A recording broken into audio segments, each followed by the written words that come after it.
Welcome to the United Nations Ocean Conference.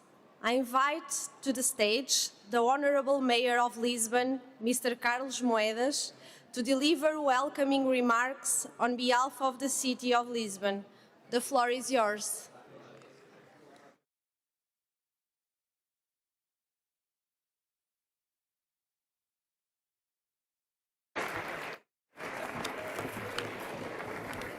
Mr. Secretary General, Mr. President of the Kenyan Republic and the Portuguese Republic, heads of state and government, ambassadors, excellencies. Downstream of where we are, along the beautiful Tagus River, you find the Tower of Belém, marking the end of the river and the beginning of the sea. This unique monument is the high mark of the Manuelino, a late Gothic style that only exists in Portugal, unique because of its maritime patterns, and as such intimately connected to the sea voyages of the 15th and the 16th centuries. The tower was the first line of defense of the city, but also the final outpost before ships had to face perilous seas and uncharted waters. Our fearless navigators saw it to starboard as they left to voyages from where most did not return, and saw it to port with unspeakable relief when they returned after years away from home and family. So this tower is about much more than art. This tower serves as a powerful symbol. It is Portugal's symbolic frontier between the known and the unknown. It marks the border between the Tagus and the Atlantic, but also between safety of closed waters and the danger of open sea. A border between complacency and ambition.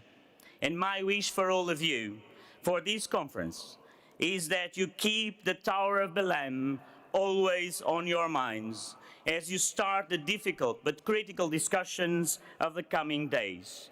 So this conference can mark a border between the past and the future of ocean policy, between a pattern of ocean degradation to one of ocean preservation. Will we be able to look back and say that Lisbon was the conference, that was a watershed moment of protection of our ocean, that from the Tagus River we set on a journey towards a healthy, sustainable ocean, that we had the courage to face the unknown, but also creativity to capture the enormous potential of the ocean in a sustainable way. This is what the UN conference is about. These are the questions you need to answer. And I am particularly honored to address you today as the mayor of a major global maritime city. Lisbon feels a particular vocation as a custodian at the sea because of our geography, because of our history. Protecting our common ocean requires governments and civil society, scientists and students, companies and NGOs. But it certainly requires harmony between the transnational level, represented by the UN or the European Commission and the European Union, and the level of the national governments, represented by our hosts, Kenya and Portugal, and all other UN countries. But make no mistake, it requires much more and more the local level. Believe me, I know. I served in the national government. I was a European Commissioner for Science and Innovation, and I am now the Mayor of Lisbon. As a Commissioner, we created at the time the Horizon Europe science missions, including the one on healthy oceans with the great Pascal Lamy. We signed the Belém Statement with the help of our President Marcelo Rebelo de Sousa on the Atlantic research, linking the south to the north of the Atlantic. And I pushed very hard to reinforce the EU budget for the ocean. But it is as a mayor that I can make a real difference on the ground, by translating the macro goals into concrete ideas, by involving citizens designing and implementing those ideas. And that's why Lisbon will become this summer one of the first European capitals to have free public transportation for the young and the elderly. That's why we are launching the Lisbon Global Ocean Center in Lisbon, an accelerator that connects scientific research to concrete products and tackle concrete problems, because we want to translate your goals, your ideas into concrete ideas for the people, ideas that citizens understand because they can touch those ideas. Cities are today the platforms of now, the platforms that will connect the citizens to your goals. So count on cities, count on Lisbon, and may the Tower of Belém inspire you, like inspired so many sailors and navigators over the centuries, to face the unknown, to set a higher ambition, and to embrace our common ocean. Thank you very much.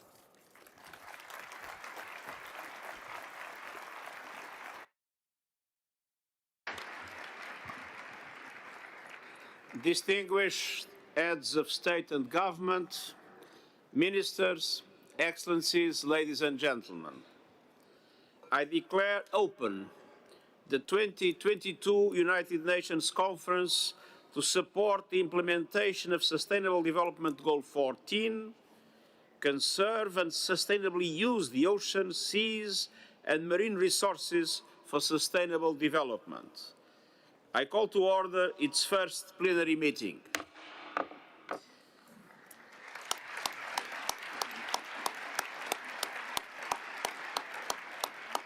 In accordance with Rule 17 of the Provisional Rules of Procedure, I will serve as temporary President of the Conference until the election of its two presidents.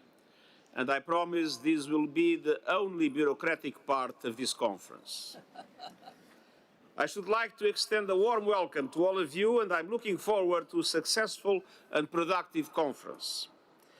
As representatives are aware, this conference is held pursuant to General Assembly Resolution 73-292 of 9 May 2019 and Decision 75-578 of 9 September 2021 on the overarching theme of scaling up ocean action based on science and innovation for the implementation of Goal 14, stock-taking, partnerships and solutions. I now invite the conference to proceed with the election of the two presidents, one from Kenya and one from Portugal. It is my understanding that there is a general agreement among all delegations to elect His Excellency Uhuru Kenyatta, President and Commander-in-Chief of the Defence Forces of the Republic of Kenya, and His Excellency Marcelo Nuno Duarte Rebelo de Sousa, President of the Portuguese Republic, as Presidents of the Conference. May I take it that the Conference wishes to elect by acclamation His Excellency Uhuru Kenyatta and His Excellency Marcelo Rebelo de Sousa as Presidents of the 2022 United Nations Conference to support the implementation of Sustainable Development Goal 4, conserve and sustainably use the oceans, seas and marine resources for sustainable development? It is so decided. On behalf of all participants, I want to congratulate His Excellency Uhuru Kenyatta and His Excellency Marcelo Rebelo de Sousa on their election and invite them to take their seats at the podium to take over the proceedings of the conference. And I request protocol to escort their Excellencies.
Your Excellency Marcel Duarte Rebelo de Sousa, President of the Portuguese Republic, Your Excellency Antonio Guterres, Secretary General of the United Nations, Your Excellency Abdallah Shahid, President of the 76th session of the General Assembly, Your Excellency Colin Vixen Kelpile, President of the Economic and Social Council, distinguished heads of state and government, ministers, excellencies, ladies and gentlemen,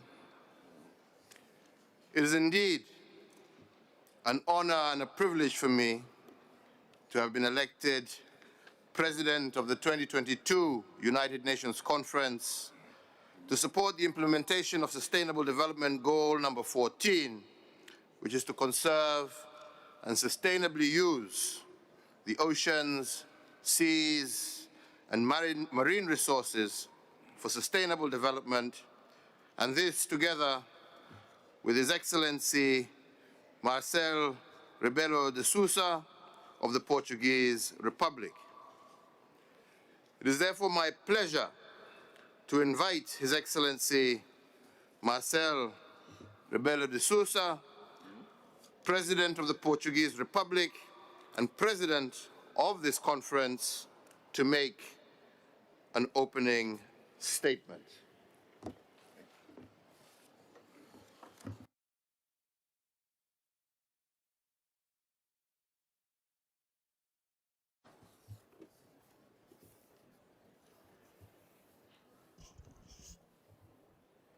Your Excellency, President Uhuru Kenyatta, Your Excellency Antonio Guterres, Secretary General of the United Nations, Your Excellency Abdullah Shahid, President of the 76th Section of General Assembly, Your Excellency Colin Vixen Calapil, President of the Economic and Social Council, distinguished heads of state and government, ministers, excellencies, NGO, foundations, movements, activists, ladies and gentlemen. It is an honor and a privilege for me to have been elected on behalf of the Portuguese people and Portuguese state and government, President of the 2022 United Nations Conference to support the implementation of Sustainable Development Goal 14, together with His Excellency President Uhuru Kenyatta. Dear friends, welcome to Portugal. This conference comes at the right place, at the right time, with the right approach, and with the right Secretary General of the United Nations. Yes, it is indeed an honor and a pleasure to have His Excellency Antonio Guterres promoting this important meeting as UN Secretary General, a man of principles, a man of convictions, a promoter of peace, social justice, and sustainable development. The right place, Lisbon, Portugal. Portugal is what it is because of the oceans. Portugal, a platform between oceans, continents, cultures, civilizations. In the past, in the present, in the future. Sometimes succeeding, others failing, but always present and building bridges as this fruitful co-organization with Kenya, another bridge builder, one from the north, the other from the south. The right time, in spite of 2 years of forced postponement, of a pandemic, of a war, of dramatic economic and social crisis, and even together with the G7 meeting and the NATO summit. Regime, institutional powers, politicians go, the oceans stay. They are millions and millions of years old, long before humanity. They will be there for another millions and millions of years, provided we take care and stop killing them. Right time too, because oceans are central in geopolitical balance of power, healthcare, economic resources, energy, mobility, migrations, scientific and technological development, climate change. All of these is present either in the context or in the outcome of pandemic, of war, and of crisis. Right time also, because we must recover too much time we have lost and give hope a chance. Once again, before it is too late. The right approach, because life is too often dispute, fight, dissent, unilateralism, war, for various reasons. Goals, ambitions, frustrations, values, needs, perceptions.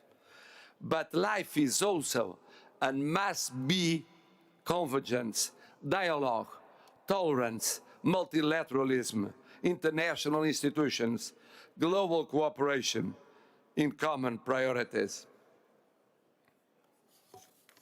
The ocean, its sustainable development as long-term climate action are now the best examples of our other approach.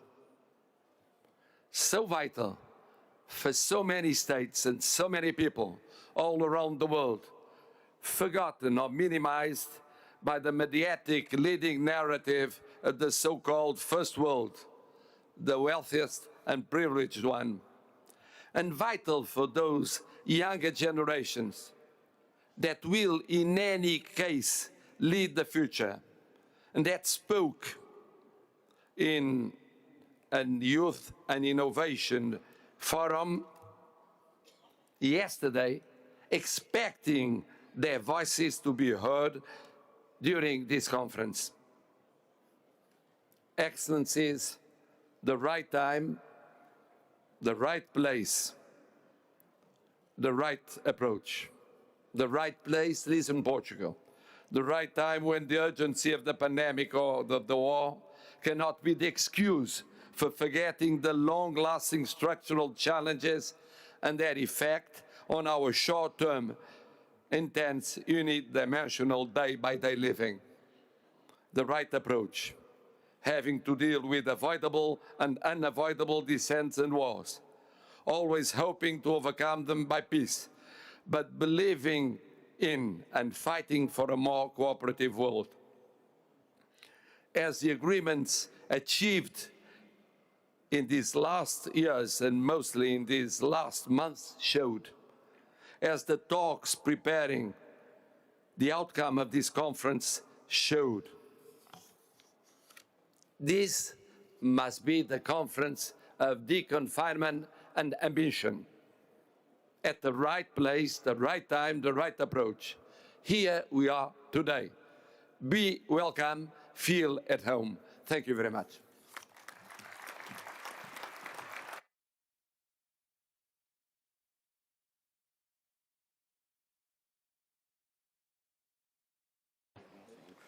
I thank His Excellency President Ribeiro de Sousa for his statement. And now, allow me to deliver some introductory remarks as co-president of this conference.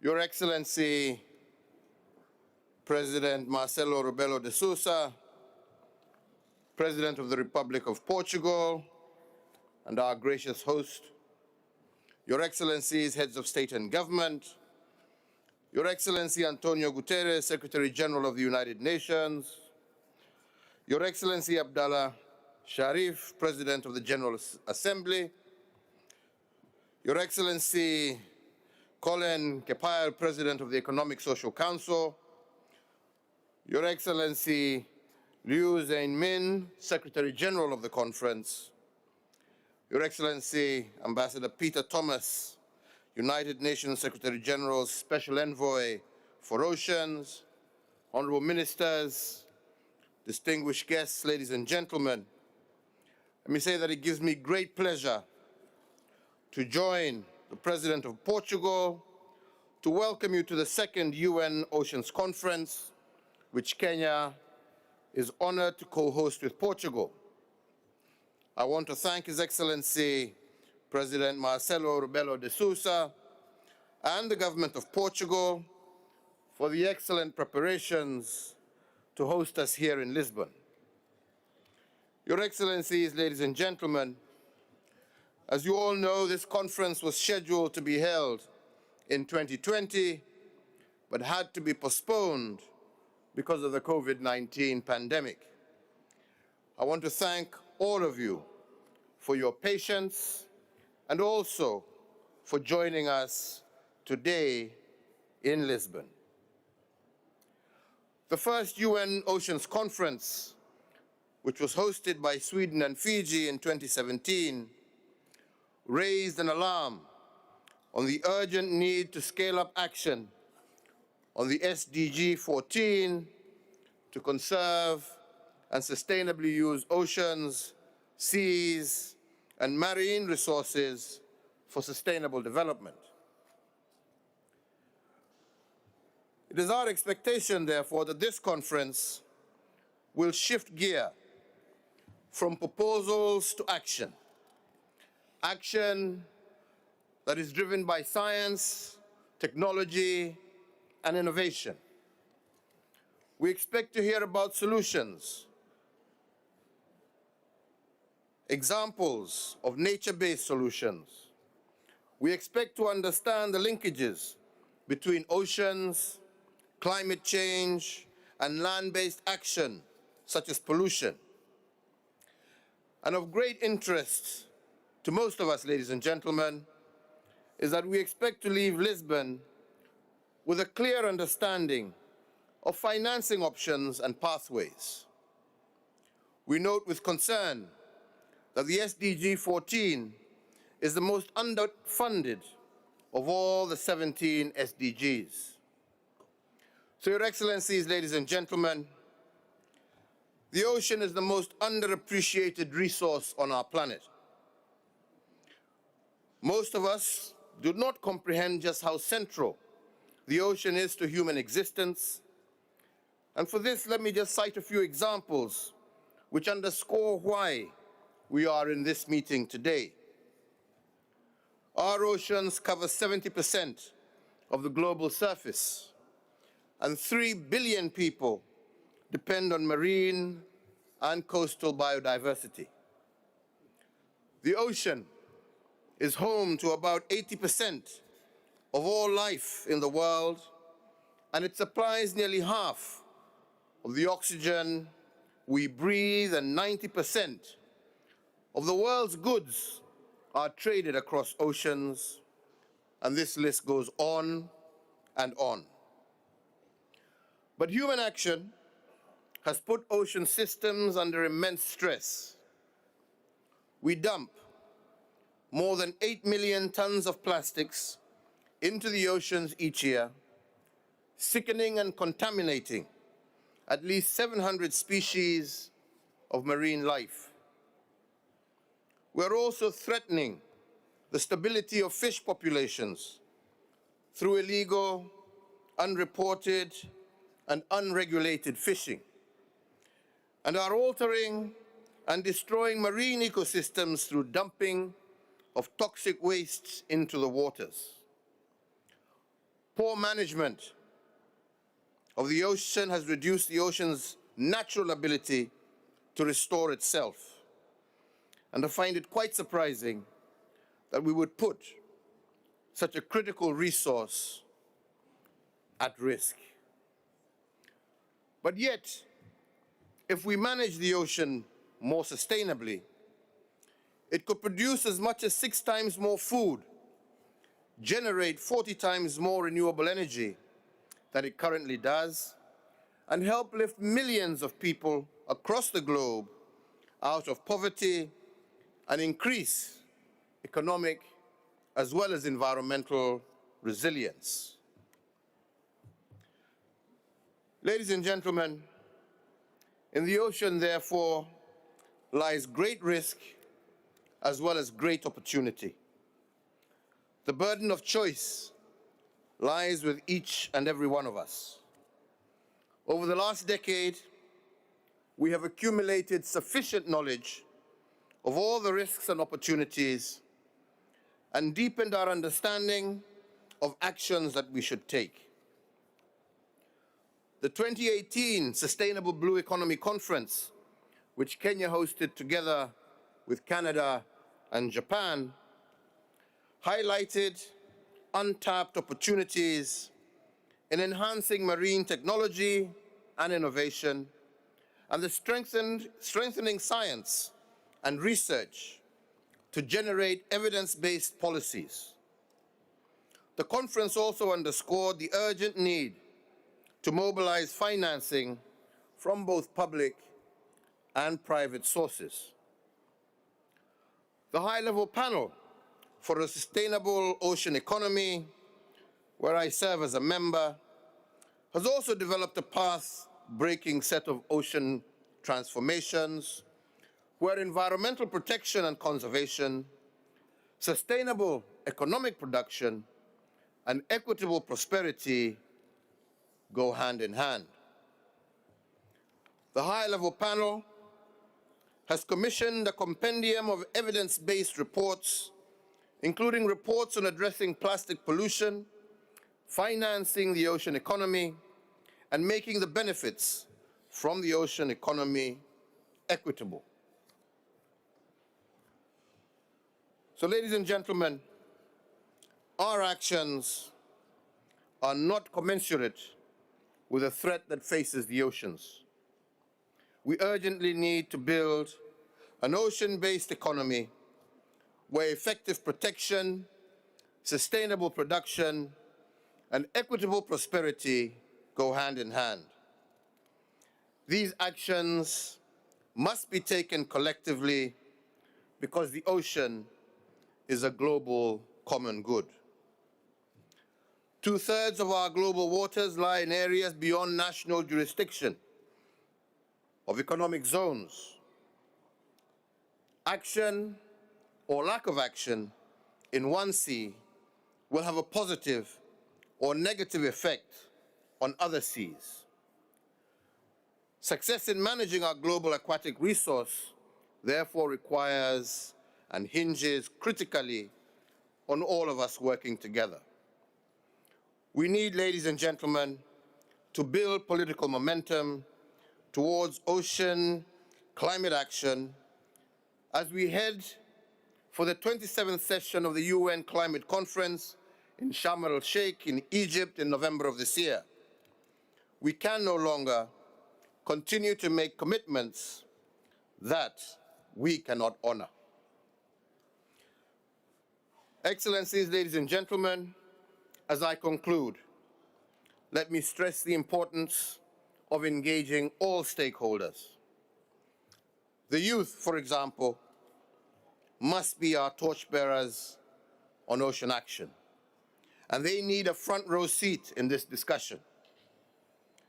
The inspiring ocean-based actions that the youth presented yesterday demonstrate that they indeed are and can be a part of the solution. So as I conclude, I take this opportunity to wish all of us fruitful deliberations, and in the years to come, I would like us to look back on Lisbon as the place where we bent the arch of history and boldly chose to sustainably produce and protect our oceans. I thank you.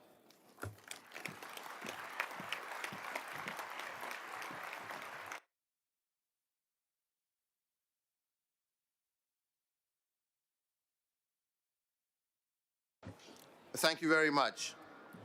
I would now like to invite His Excellency Antonio Guterres, Secretary General of the United Nations, to make a statement.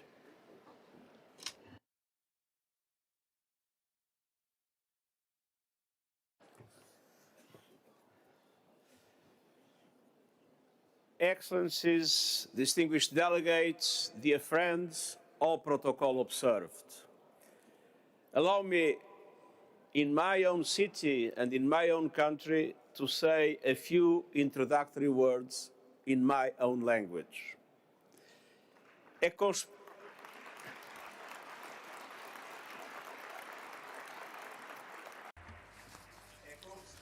It is with particular pleasure and undisguised satisfaction that I return to Parque das Nações in Lisbon for an event of the utmost importance on the oceans. I bid all those in attendance a warm welcome to the 2022 UN Ocean Conference. I would like to thank the governments of Portugal and Kenya, two countries with a vast maritime tradition, united by the ocean and by history, for organizing this conference, for their dedication, for their commitment, for all the resources made available in preparing the conference. I share a special affinity for the ocean with my fellow citizens. The poet Fernando Pessoa left us a message, and I paraphrase: God wanted the land to be one. What the sea unite, no longer tear asunder. I hope, therefore, that this conference will represent a moment of unity and coming together of all member states on maritime matters and on the protection and preservation of our oceans. When we see the Earth from space, we truly appreciate that we live on a blue planet. The ocean connects us all. Sadly, we have taken the ocean for granted, and today we face what I would call an ocean emergency. We must turn the tide. Global heating is pushing ocean temperatures to record levels, creating fiercer and more frequent storms. Sea levels are rising. Low-lying island nations face inundation, as do many major coastal cities in the world. The climate crisis is also making the ocean more acidic, which is disrupting the marine food chain. Ever more coral reefs are bleaching and dying. Coastal ecosystems such as mangroves, seagrasses, and wetlands are being degraded. Pollution from land is creating vast coastal dead zones. Nearly 80% of wastewater is discharged into the sea without treatment, and some 8 million tons of plastic waste enter the oceans every year. Without drastic action, this plastic could overweight all the fish in the oceans by 2050.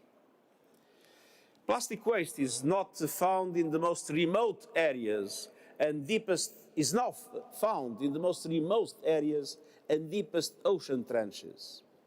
It kills marine life, and it is doing major harm to communities that depend on fishing and tourism. One mass of plastic in the Pacific is bigger than France. Unsustainable fishing practices are also rampant. Overfishing is creeping fish stocks. So, Excellencies, we cannot have a healthy planet without a healthy ocean. Our failure to care for the ocean will have ripple effects across the entire 2030 agenda. The ocean produces more than half of the oxygen we breathe. It is the main source of sustenance for more than 1 billion people.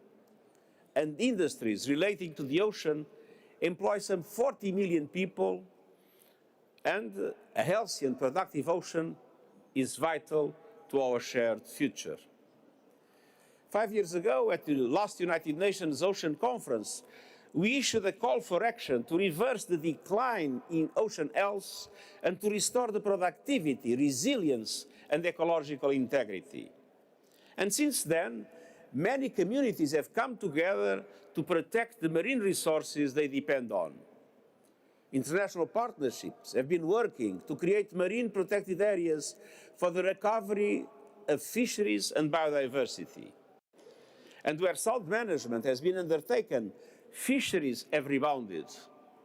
The legal framework for ocean issues, the legal framework for ocean is well established in the United Nations Convention on the Law of the Sea, which celebrates the 40th anniversary of its adoption this year. And I'm pleased to say that there has been significant progress on legally binding instruments on the conservation and sustainable use of marine biological diversity of areas beyond national jurisdiction. A new treaty is being negotiated to address the global plastic crisis that is choking our oceans. And just a week ago, we saw multilateralism in action with the World Trade Organization agreement on ending harmful fishery subsidies. It is also now well understood that by protecting and restoring the ocean, we are acting to address the climate crisis. Following COP26, the ocean's role in addressing climate change is now integrated in the work of the UNFCCC, the organization that, as you know, is extremely relevant in relation to fighting climate change, organizing the different conference of states parties that have been taking very important decisions, starting by the Paris Agreement. And we have also seen advances in ocean science and its ability to inform policy. And we have seen science and traditional knowledge combined for improved ocean management. All these efforts stand to be improved and scaled up during the United Nations Decade of Ocean Science for Sustainable Development, launched last year. Excellencies, dear friends, all this is true, but let's have no illusions. Much more needs to be done by all of us together. And today, I would like to leave 4 recommendations.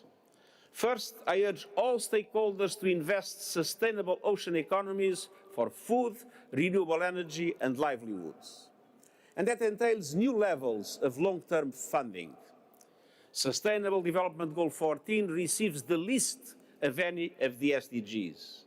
Sustainable ocean management could help the ocean produce as much as 6 times more food and generate 40 times more renewable energy than it currently does. We need sustainable business models for ocean economies to operate in harmony with the marine environment and to guarantee a sustainable seafood industry. Second, the ocean must become a model on how we can manage the global commons for our greater good. That means preventing and reducing marine pollution of all kinds, both from land and sea-based sources. And it means scaling up effective area-based conservation measures and integrated coastal zone management. Third, we must protect the oceans and the people whose lives and livelihoods depend on them from the impact of climate change.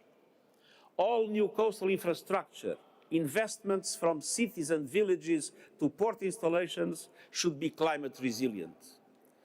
The shipping sector should commit to net zero emissions by 2050 and present credible plans to implement those commitments. And we should invest more in restoring and conserving coastal ecosystems such as mangroves, wetlands and coral reefs. These are instrumental in capturing carbon and enhancing people's resilience and livelihoods.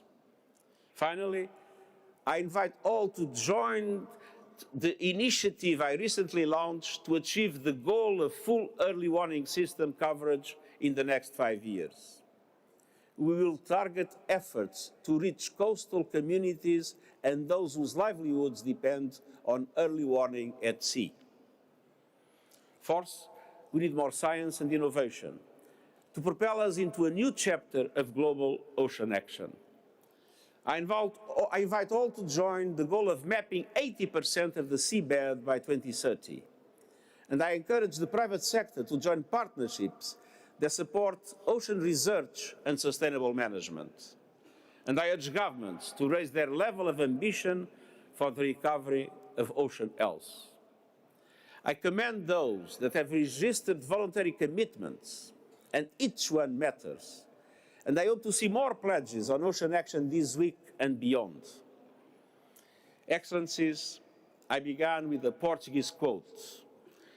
In honor of our other co-hosts, let me conclude trying to say what is a very wise Swahili proverb, which teaches us, bahari itatufikisha popote. The ocean leads us anywhere. It can help open new horizons and lead us to a more just and sustainable future for all. Together, let us do our part to make a difference for the ocean and for ourselves. Thank you.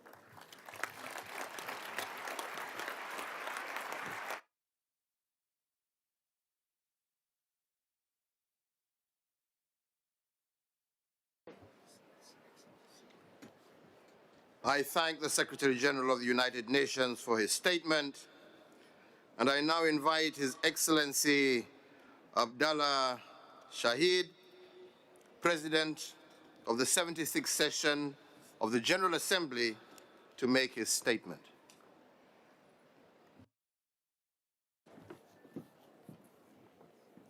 Your Excellency Uhuru Kenyatta, President of Kenya, Your Excellency Marcelo Rebelo de Sousa, President of Portugal, heads of states and government, Your Excellency Antonio Guterres, Secretary General of the United Nations, Your Excellency Colin Vixen Kalapile, President of Economic and Social Council, Excellencies, ladies and gentlemen.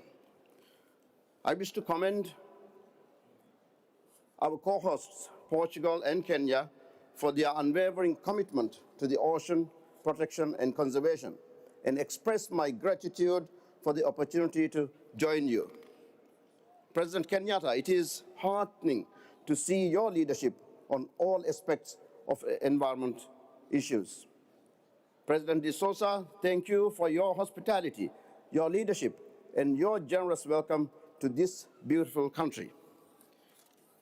As we meet here for the Ocean Conference, and as the waves of gratitude from around the world are cascading on the coast of Portugal, paying tribute, expressing gratitude to a great son of this magnificent nation, a true champion of multilateralism, a staunch advocate for humanity, and a standard bearer of stronger and more ambitious climate action, and a true protector of the ocean, my dear friend and our dearest Secretary General, Antonio Guterres, we say thank you. I also acknowledge the outstanding work of the Special Envoy of the Secretary General for the Oceans and the 71st President of the General Assembly, His Excellency Peter Thompson. I also thank the city of Lisbon for playing host to the Ocean Conference. It gives me immense pleasure to be here in this beautiful city. My dear friends, I'm a Maldivian. Whether I'm here as the President of the General Assembly or not, the ocean is in my blood. It runs through my life's narrative from childhood to parenthood, from my career in the Foreign Service to my parliamentary experience and to what I represent today. I am from a large ocean state. I am a child of the ocean. It is an inescapable truth and reality for me as a person, as a Maldivian, that the ocean is an essential part of life on this planet. I know these words ring true for many of you here today. for the small islanders, for the coastal residents, for the workers dependent on tourism and coral reefs, for the fisher persons, and for all those, however far they are from the ocean, we turn to the ocean for livelihood, for reprieve, and for enjoyment. Indeed, beyond those who look to the blue horizon each day, the entirety of humanity relies upon the ocean for half of the oxygen we intake. This is why we are here this week, to stand for a resource that has carried us, figuratively and literally, through our entire existence. My friends, the ocean connects us all. It connects humanity, connects our planet.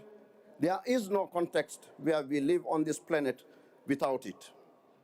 This ocean conference is an opportunity for us to take concrete, demonstrable action to underscore our commitment to save the ocean, to protect it against the threats, both human-driven and otherwise, that would take it away from us. And in this regard, on Friday, we will adopt a declaration that will give direction and set the tone for our future work. I was pleased to reappoint the permanent representative of Grenada, Her Excellency Keisha Megura, and permanent representative of Denmark, His Excellency Martin Herman, for this task. And I commend them and the experts, Ms. Nerissa Williams and Ms. Mira Bergman, for delivering, and thank all member states for their outstanding commitment. My dear friends, the 2022 UN conference comes at a critical and timely opportunity. On the one hand, the ocean faces a myriad of threats, from climate change to plastic pollution, from overfishing to acidification. The impetus to act is clear and resounding. On the other hand, we have a momentum, and the wind, or in this case, the current, is on our back. The 40th anniversary of the United Nations Convention on Law of the Sea has reiterated our shared responsibility for the ocean. Recent efforts, such as the landmark agreement on ending plastic pollution and the new World Trade Organization deal on fisheries subsidies, give cause for hope.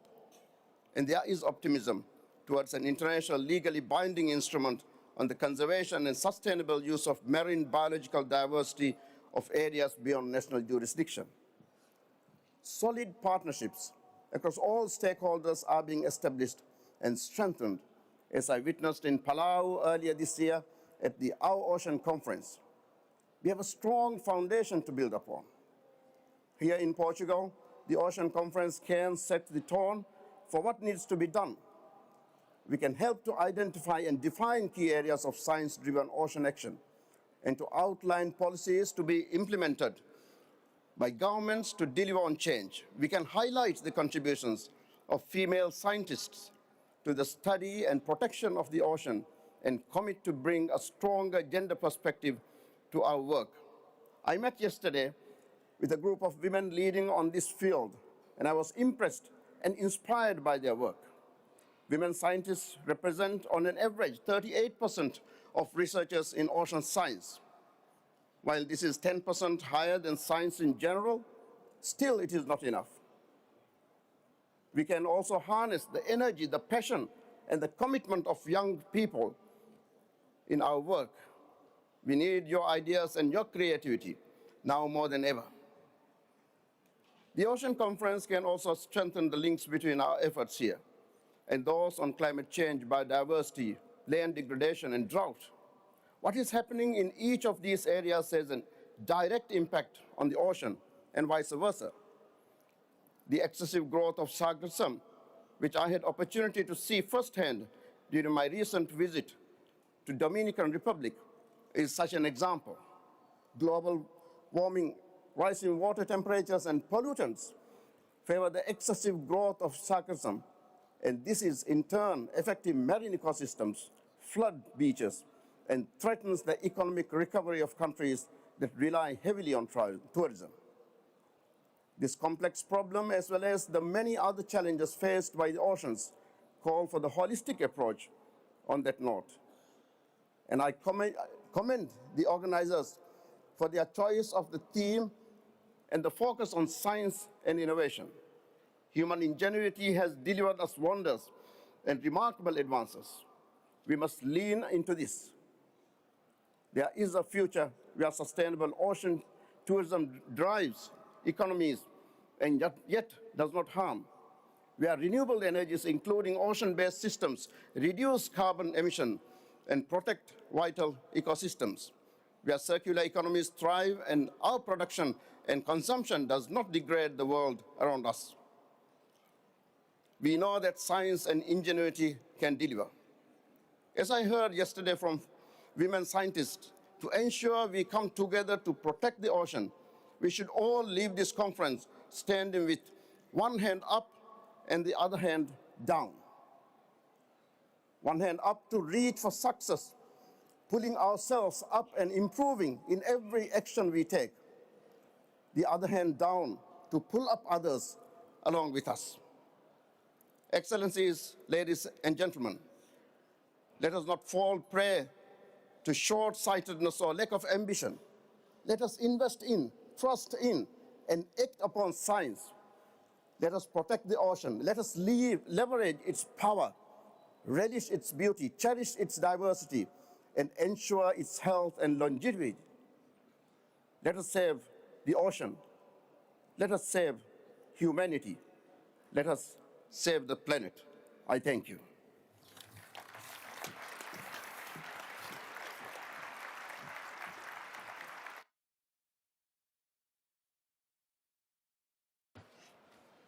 I thank the President of the General Assembly for his statement, and I now invite His Excellency Colin Vixe Kalepela, President of the Economic and Social Council, to make his statement. Excellencies, Presidents of Kenya and Poland, the co-presidents of the conference, President of the United Nations General Assembly, Abdullah Shahid, Secretary General of the United Nations, Antonio Guterres, Excellencies, Heads of State and Government, Honorable Ministers, distinguished delegates, ladies and gentlemen. It is a distinct honor for me to participate and deliver some opening remarks at this very historic 2022 United Nations Ocean Conference. At the outset, I commend the governments of Portugal and Kenya for co-hosting this important and timely conference, and the Mayor of Lisbon for welcoming us in this very beautiful coastal marine city. I applaud the co-presidents for ably organizing this conference, and I wish them a successful outcome with tangible, actionable commitments and targets that should perfectly also reinforce the mandate of the United Nations Economic and Social Council, ECOSOC. Excellencies, ECOSOC plays a significant role in monitoring and reviewing implementation of the 2030 Agenda for Sustainable Development and in promoting the three dimensions of sustainable development: the economic, social, and environmental. In other words, the Council is the home of all the SDGs. This 2022 United Nations Ocean Conference offers a perfect opportunity to take stock of the implementation of SDG 14 on life below water, dealing with conservation and sustainable use of oceans, seas, and marine resources for sustainable development. This is a critical moment to decisively address the combined impacts of the triple planetary crises of our time: climate change, biodiversity loss, and pollution, which have been aggravated by the COVID-19 pandemic. It is urgently imperative that we exert more effort to conserve and sustainably use the oceans, seas, and marine resources for sustainable development.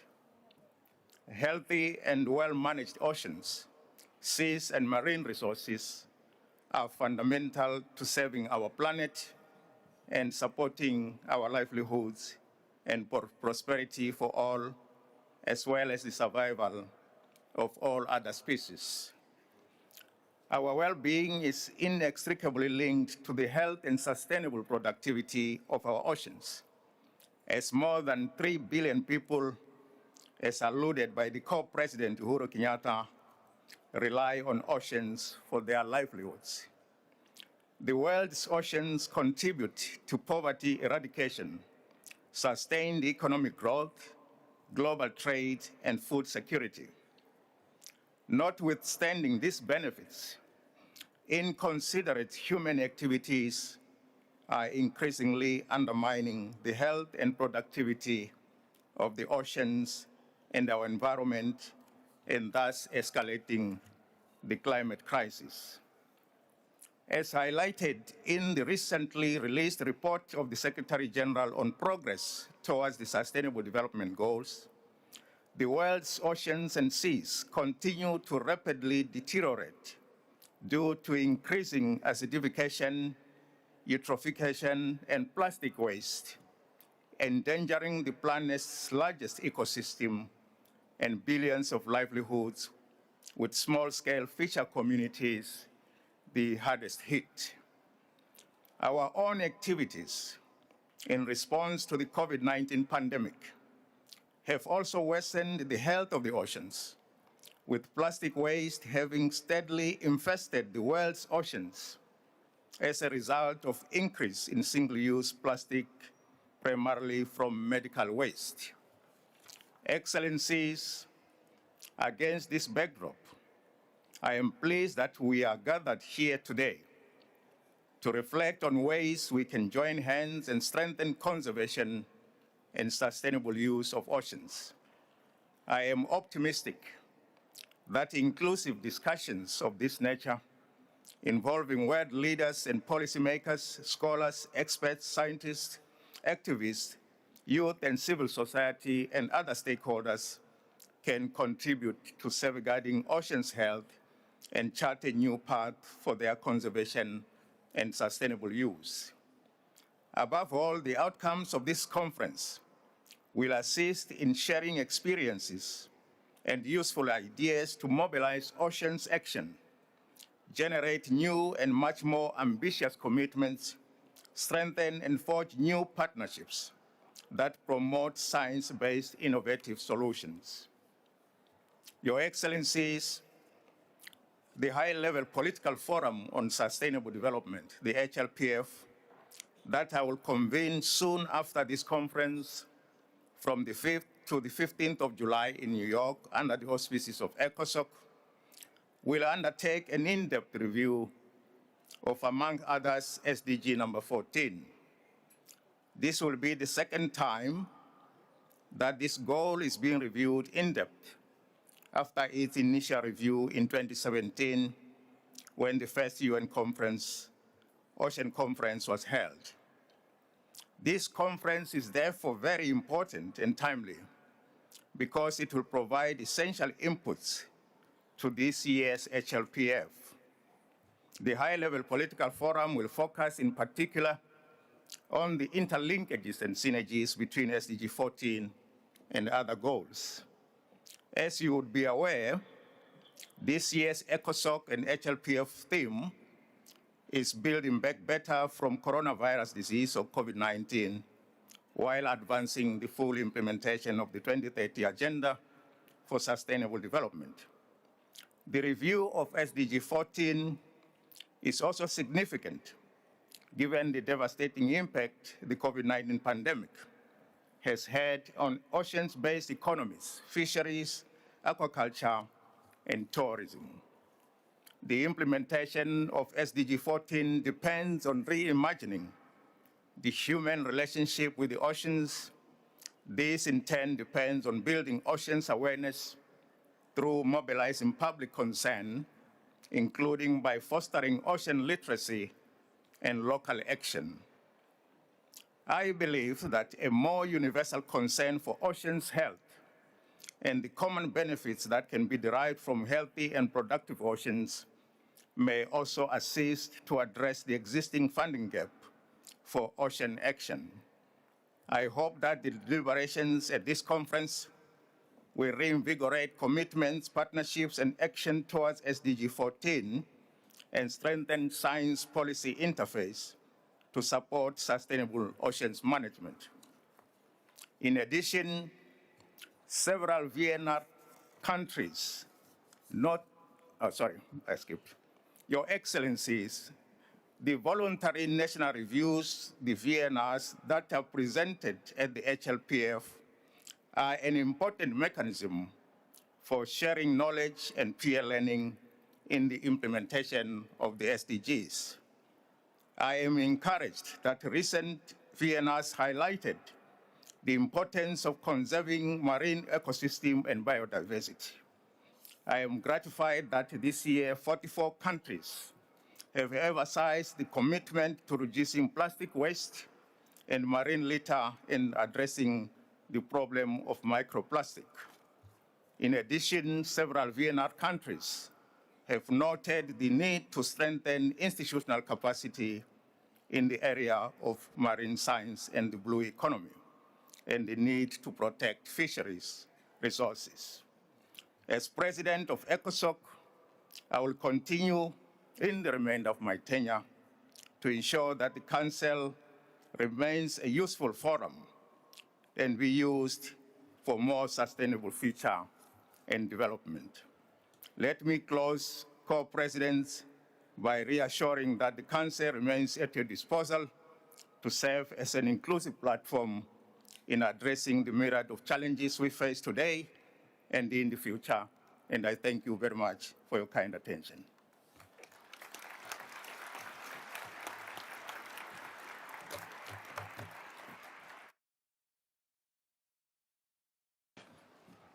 I thank the President of the Economic and Social Council for his statement. And I now invite Mr. Liu Zhianmian, Secretary General of the Conference, and the Undersecretary General for Economic and Social Affairs to make a statement.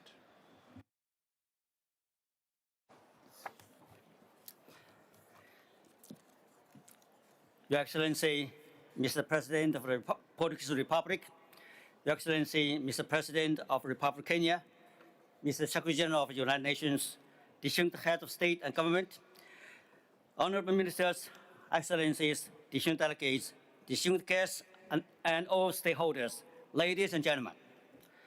As the Secretary General of the 2022 UN Ocean Conference, I would like to take this opportunity to express my sincere appreciation to the co-hosts of this conference, governments of Portugal and Kenya.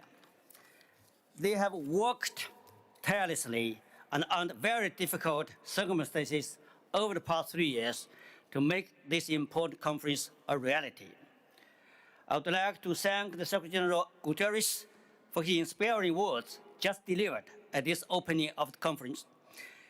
It is my hope that we can act on his call to accelerate actions and build new partnerships for ocean health so that together we can learn from each other and promote solutions anchored in science innovation for sustainable ocean, as envisaged by the theme of this conference, scaling up ocean action based on science and innovation for the implementation of the Goal 14, stock-taking, partnerships, and solutions.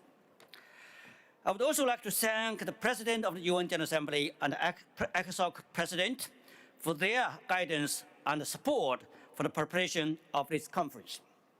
I would also like to congratulate all delegations for coming to agreement on a concise, action-oriented outcome document for formal adoption at the closing of this conference.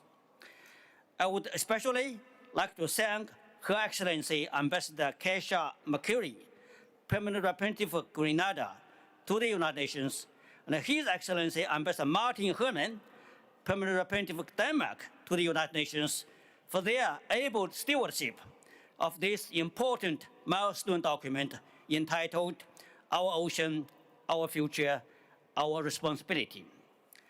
I'm particularly happy to see the focus on science and innovation, the recognition and acknowledgement of the ocean climate biodiversity nexus, and the call for empowerment and full and equal and meaningful participation of women and girls in progressing towards achieving Goal 14.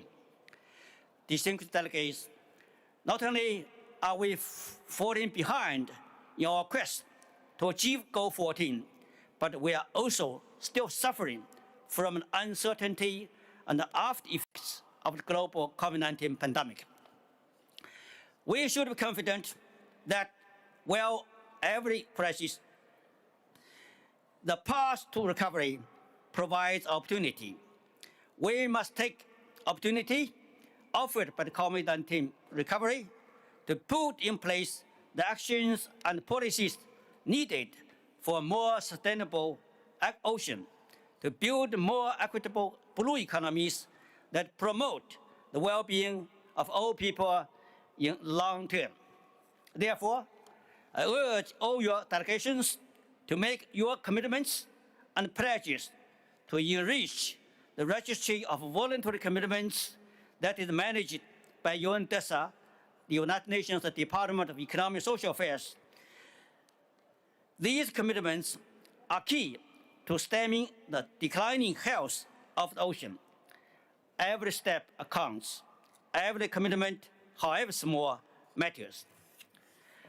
We must also take this opportunity to direct support towards marine scientific research, ocean observation and monitoring, including research and monitoring relating to social sciences. Marine scientific research will help us better understand how the ocean supports our lives and livelihoods, and how it might better inform our policies. We must ensure that all countries can benefit from scientific and technological innovations as they rebuild their economies. Ladies and gentlemen, during this conference, we will host 9 plenary meetings and 8 interactive dialogues to address priority topics around SDG 14 targets. The plenary meetings will be devoted to statements by world leaders, ministers, heads of delegations, and major stakeholders. The interactive dialogues are designed to be collaborative and multi-stakeholder in nature. They will focus on recommendations to support the implementation of Goal 14, including through strengthened cooperation, building on existing successful partnerships, and stimulating innovative and concrete new ones, taking into account the theme of this conference.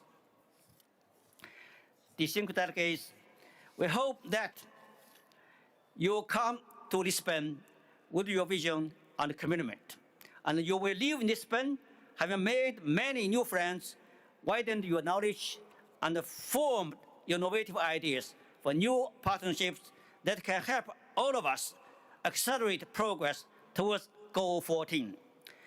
May this conference inspire and re-energize your efforts to protect the health of our ocean for us and for our future generations. Distinguished delegates, before closing, I would like to extend my sincere gratitude to the government and people of Portugal for the warm hospitality extended to all our participants. I would also like to thank all my UN colleagues for their dedication in preparation and support of this conference. I wish this Ocean Conference a great success. I thank you.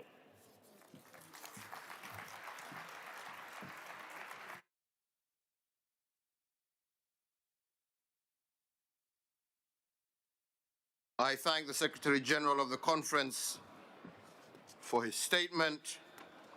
We have now heard the last speaker for the opening segment of this conference. And I now invite the conference to consider item number 3 of the provisional agenda, entitled Adoption of the Rules of Procedure. The conference has before it a note by the Secretariat issued as document A, stroke CONF.2030 stroke 2022 stroke 2, containing the provisional rules of procedure of the conference. May I take it that the conference agrees to adopt the rules of procedure contained in the document A stroke CONF.230 stroke 2022 stroke 2. I hear no objection. It is so decided. The conference has thus concluded its consideration of the agenda item number 3. I now invite the conference to consider item number 4 of the provisional agenda, entitled Adoption of the Agenda of the Conference. Again, I would like to draw the attention of delegations to document A stroke conference 230 stroke 2022 stroke 1, which contains the provisional agenda for the conference. May I take it that the conference wishes to adopt the agenda as contained in document A stroke CONF.230 stroke 2022 stroke 1. I hear no objection. It is so decided.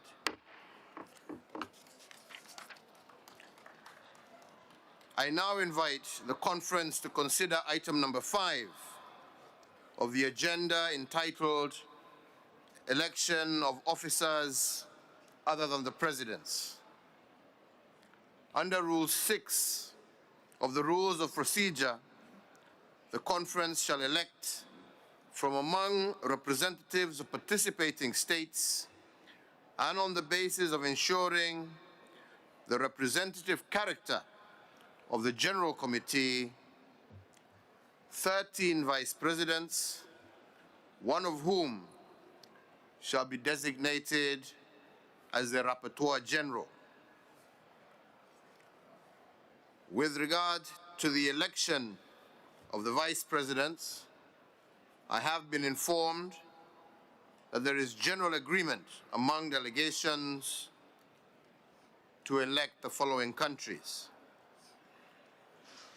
From among the African states, Angola and Mozambique. From among the Asian Pacific states, the Islamic Republic of Iran, Singapore, and Sri Lanka. From among the Eastern European states, Estonia, Latvia, and Poland. From among the Latin American and Caribbean states, Chile, Dominican Republic, and Peru. And from among the Eastern European and other states, Iceland and Malta. May I take it that the conference wishes to elect Angola, Chile, the Dominican Republic, Estonia, Iceland, the Islamic Republic of Iran, Latvia, Malta, Mozambique, Peru, Poland, Singapore, and Sri Lanka as vice presidents by acclamation.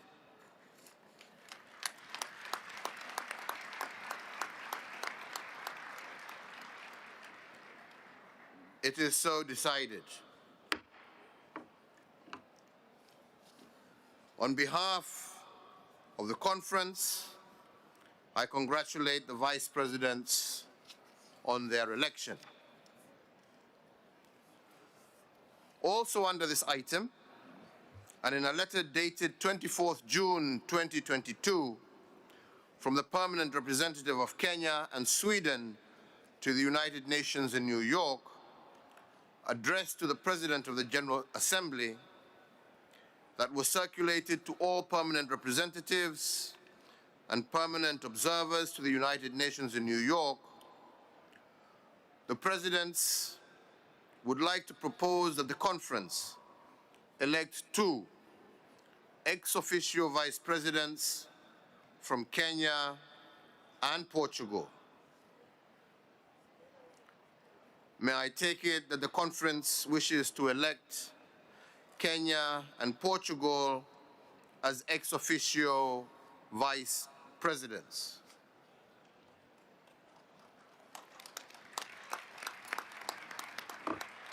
It is so decided.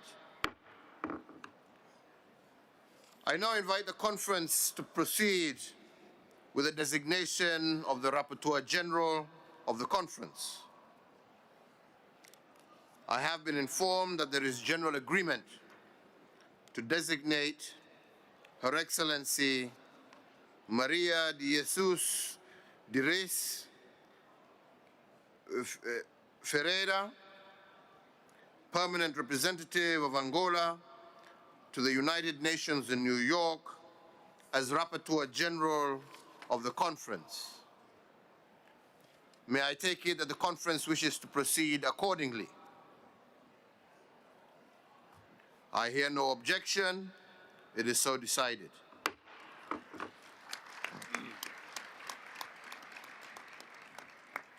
On behalf of the conference, I congratulate Her Excellency Maria de Jesus de Reis Ferreira on her designation as Rapporteur General of the conference, and I invite her to take her seat at the podium.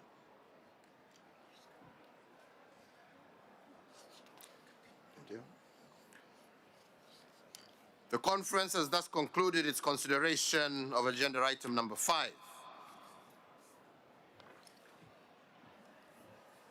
I now invite the conference to consider agenda item 6, entitled Organization of Work, including the establishment of subsidiary organs and other organizational matters.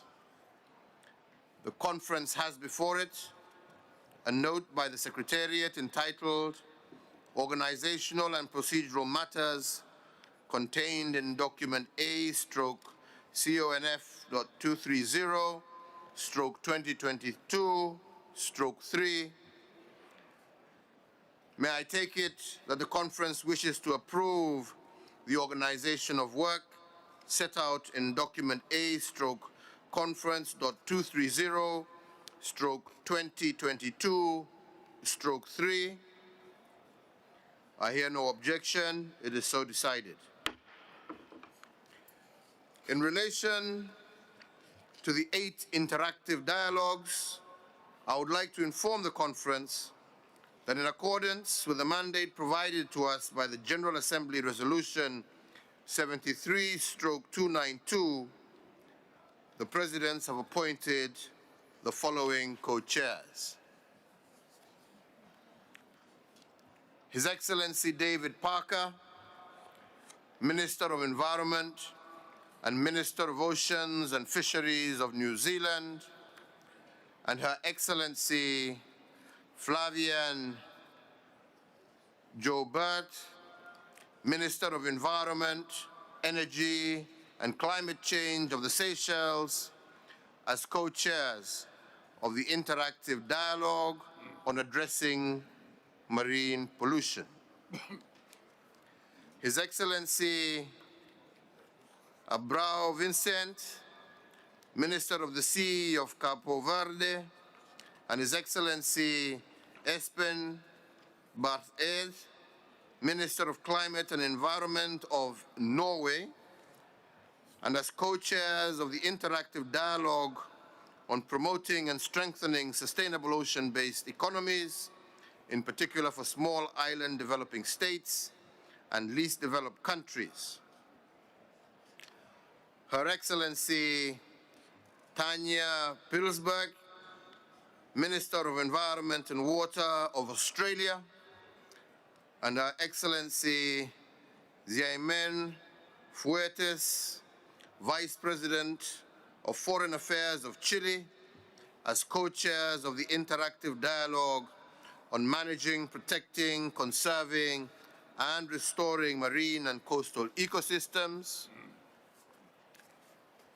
His Excellency John Kerry, Special Envoy for Climate Change of the United States, and His Excellency Matthew Samuda, Minister without portfolio in the Ministry of Economic Growth and Job Creation of Jamaica, as co-chairs of the Interactive Dialogue on Ocean Acidification, Deoxygenation, and Ocean Warming. Her Excellency Joyce Murray, Minister of Fisheries, Oceans, and the Canadian Coast Guard of Canada, and His Excellency Derek Claazen, Minister of Fisheries and Marine Resources of Namibia, as co-chairs of the Interactive Dialogue on Making Fisheries Sustainable and Providing Access for Small-Scale Artisanal Fishers to Marine Resources and Markets.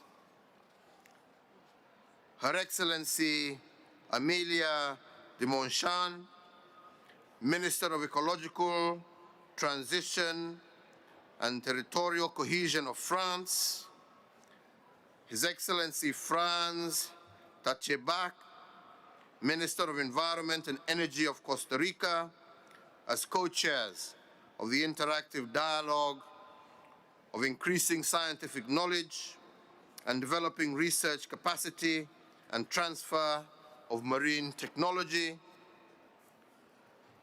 Her Excellency Gulu Sursur Desan, Minister of Environment, Energy and Climate of Iceland, His Excellency Vivian Balakrishnan, Minister of Foreign Affairs of Singapore, as co-chairs of the Interactive Dialogue on Enhancing the Conservation and Sustainable Use of Oceans and their Resources by implementing international law as reflected in the United Nations Convention on the Law of the Sea. And His Excellency Brislav Sandov, Deputy Prime Minister for Climate Policies and Minister of Environment and Water of Bulgaria, and His Excellency Molwin Joseph, Minister of Health, Wellness and Environment of Antigua and Barbuda, as co-chairs of the Interactive Dialogue on Leveraging Interlinkages between Sustainable Development, Goal number 14, and other goals towards the implementation of the 2030 Agenda. I would like to express appreciation to the co-chairs for assuming this important role, and by so doing, this conference has concluded this stage of consideration of agenda item number 6. I now invite the conference to consider sub-item A of agenda 7, entitled Appointment of the Members of the Credentials Committee. Rule 4 of the Rules of Procedure provides for a Credentials Committee of 9 members shall be appointed at the beginning of the conference, and its composition shall be based on that of the Credentials Committee of the General Assembly at its 74th session.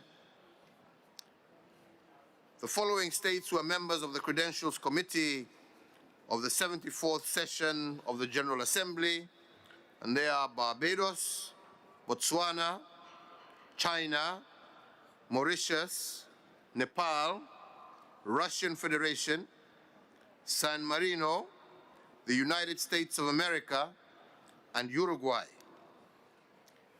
I have been informed by the Secretariat that San Marino has indicated that it would not be able to participate in the conference and would accordingly not be available to serve on the Credentials Committee. Therefore, in accordance with the past practice of the Conference of the United Nations, Sweden, from Western Europe and other states, has been nominated to replace San Marino as a member of the Credentials Committee.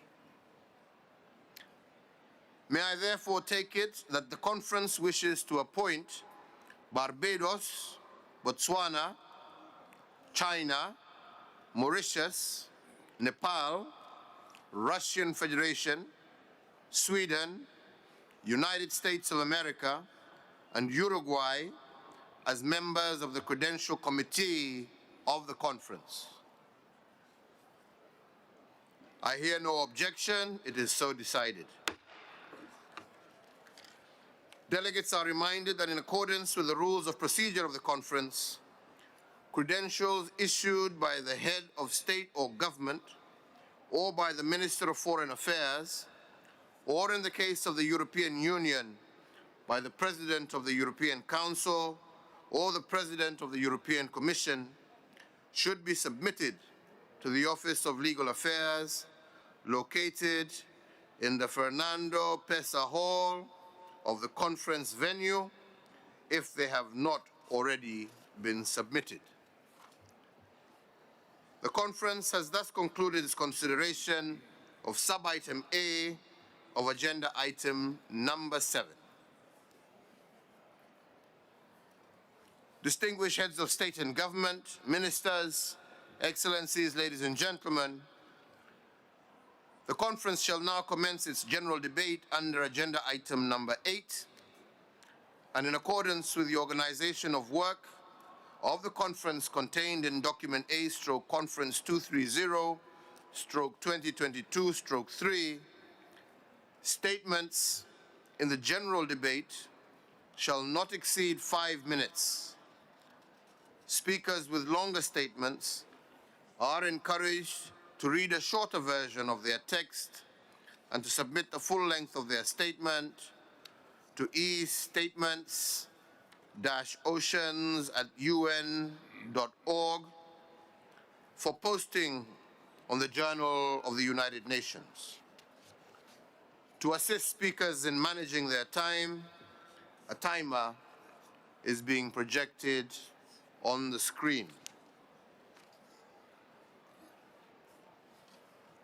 I now have the honor to invite His Excellency João Manuel Gonçalves Lourenço, President of the Republic of Angola, to address the conference on behalf of the community of Portuguese language countries.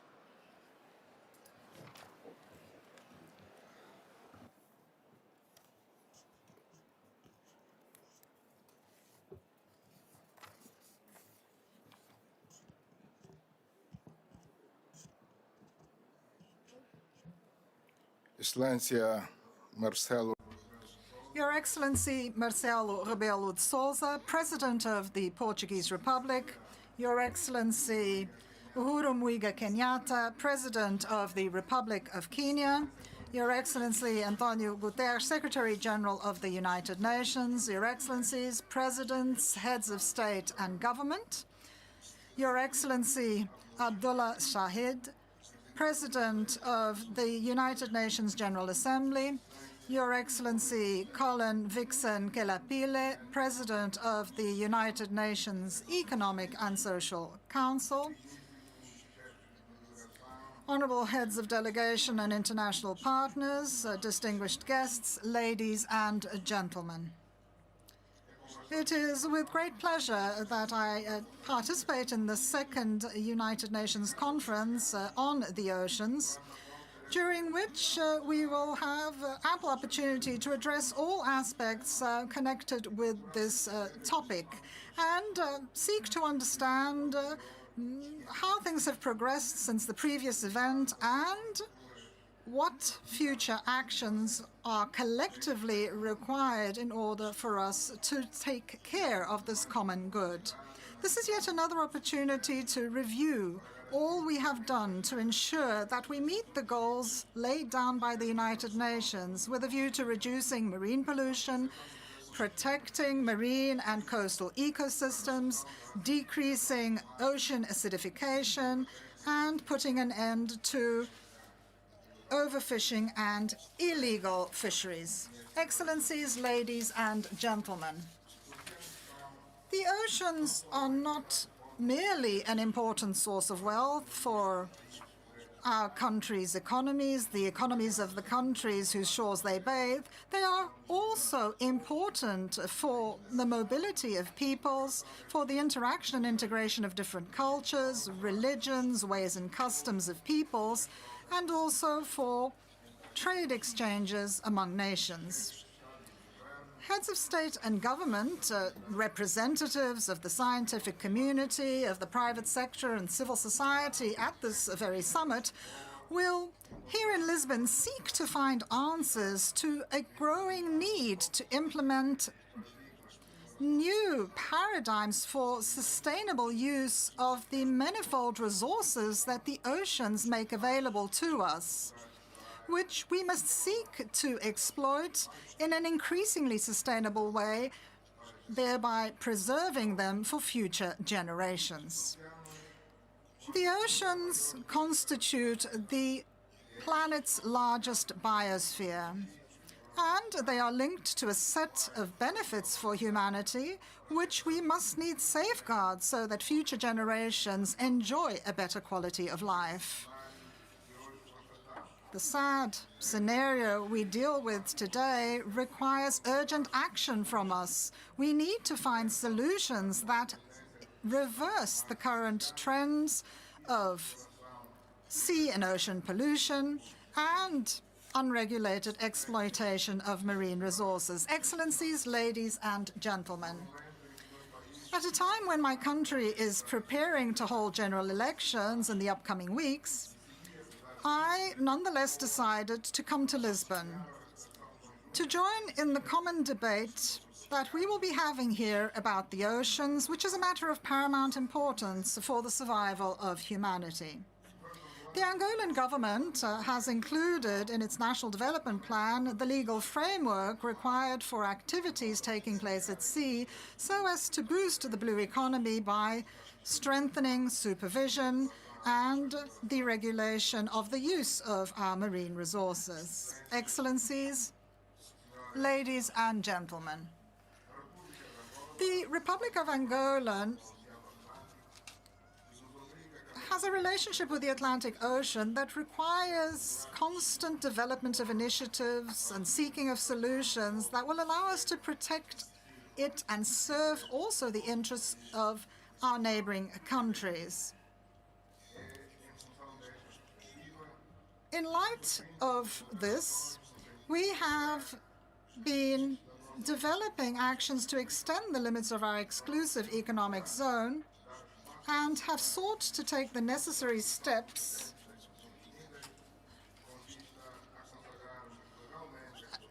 at the level of the competent UN Commission to legally enshrine this aim, on the basis of which we will then be able to use and protect the resources that line our coast and that have been the subject and that have seen great depletion by unlicensed foreign fishing fleets. Excellencies, ladies and gentlemen, it is not possible today to talk about the need to preserve and better use our marine resources without talking also about the need to protect the environment as a whole.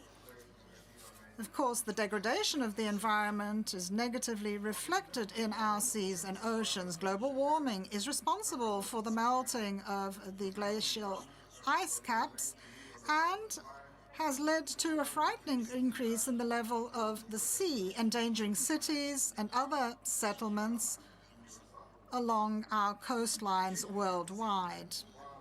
Global warming,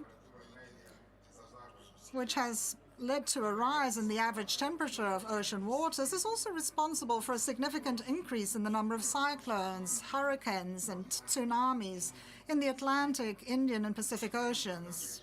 These are becoming increasingly frequent and ever more devastating, and have caused a high number of victims and considerable material damage on practically all continents.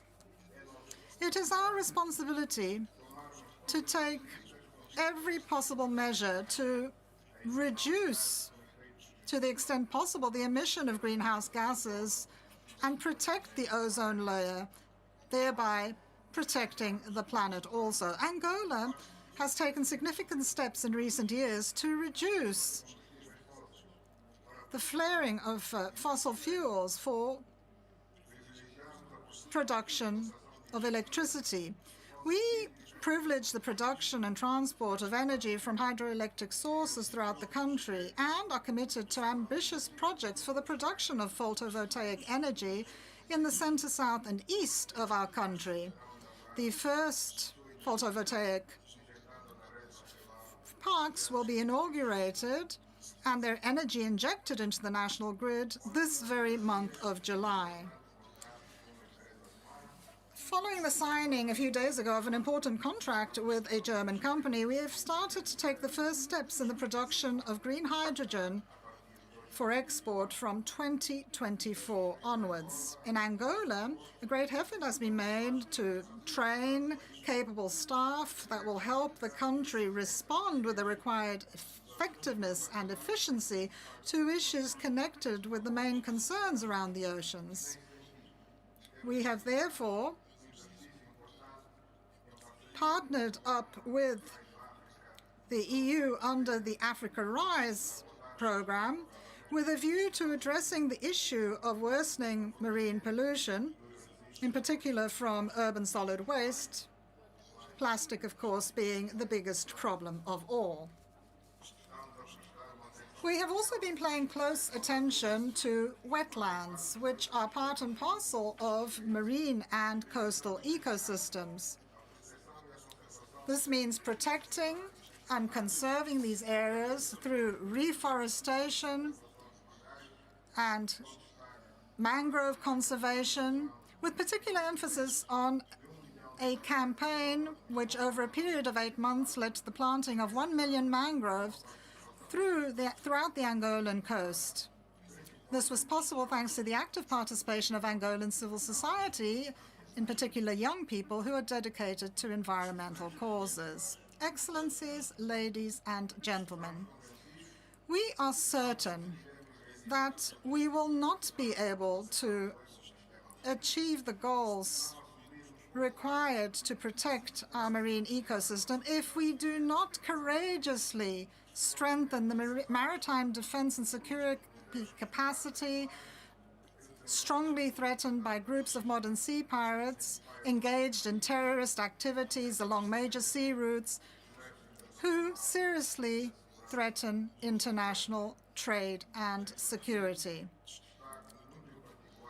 In this regard, I would like to highlight in particular the problems in the Gulf of Guinea, in the Horn of Africa, and in other areas of our planet, where piracy constitutes a serious threat to the use of the seas for peaceful purposes, such as trade, tourism, and other activities that are connected to these, that are the engines of our economies. I consider that it is necessary to expand international cooperation with the countries in these regions so that they have the requisite capacity to deal with this global threat. The importance of the oceans in ensuring the smooth flow of goods, their impact on world trade and on the stabilization of prices of raw materials and essential goods, as well as on the normal functioning of the global economy, is becoming increasingly apparent. It is therefore of crucial importance and also imperative that we make sure our oceans are used in a peaceful manner so as to guarantee the survival of humanity in acceptable conditions for all populations on the planet. Our ocean, seas, and land infrastructures, commercial ports are so very important for our economies and for the well-beings of citizens throughout the world that the blockade of the Ukrainian Black Sea ports is causing a global food crisis and leading to shortages of cereals, fertilizers, and oilseed for the production of cooking oil. In this regard, it is fundamental that the European Union, the United Nations, and in general the entire international community prioritize and focus their main efforts on finding an immediate and unconditional solution, a ceasefire, followed by negotiations with the parties that are concerned, thereby achieving and building a truly lasting peace for Europe and the rest of the world. At this moment in time, when we are still dealing with the tension in Southeast Asia, the Korean Peninsula, and the Persian Gulf, tension with the potential to evolve into a nuclear confrontation, the world can no longer envisage a new conflict breaking out at the very heart of Europe, for it might have significant consequences for the global economy and above all for world peace and security. Excellencies, ladies and gentlemen, I have to also tell you about the great effort in terms of cooperation that CPLP member states have been engaged in. They are committed to and interested in discussing all ocean-related issues. And of course, this makes sense given the fact that we are all coastal countries, some of us island nations. In this context, I would like to highlight some very commendable initiatives that have taken place, such as the Blue Talks, a platform for very fruitful debates that have taken place in the weeks leading up to this conference. CPLP attaches great importance to its oceans, which the Namib Declaration clearly indicates. The Namib Declaration was adopted in the Angolan province that shares this name.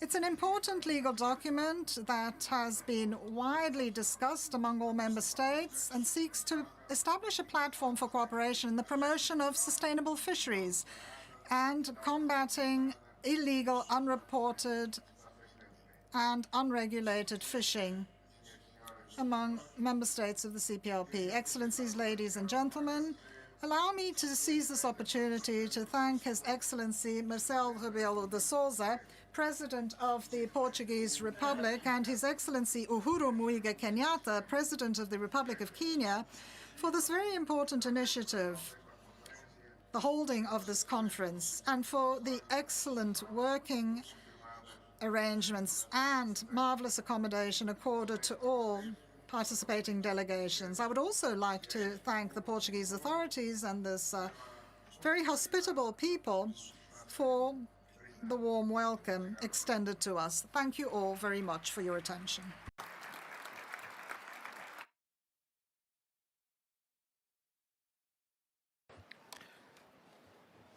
I thank the President of the Republic of Angola.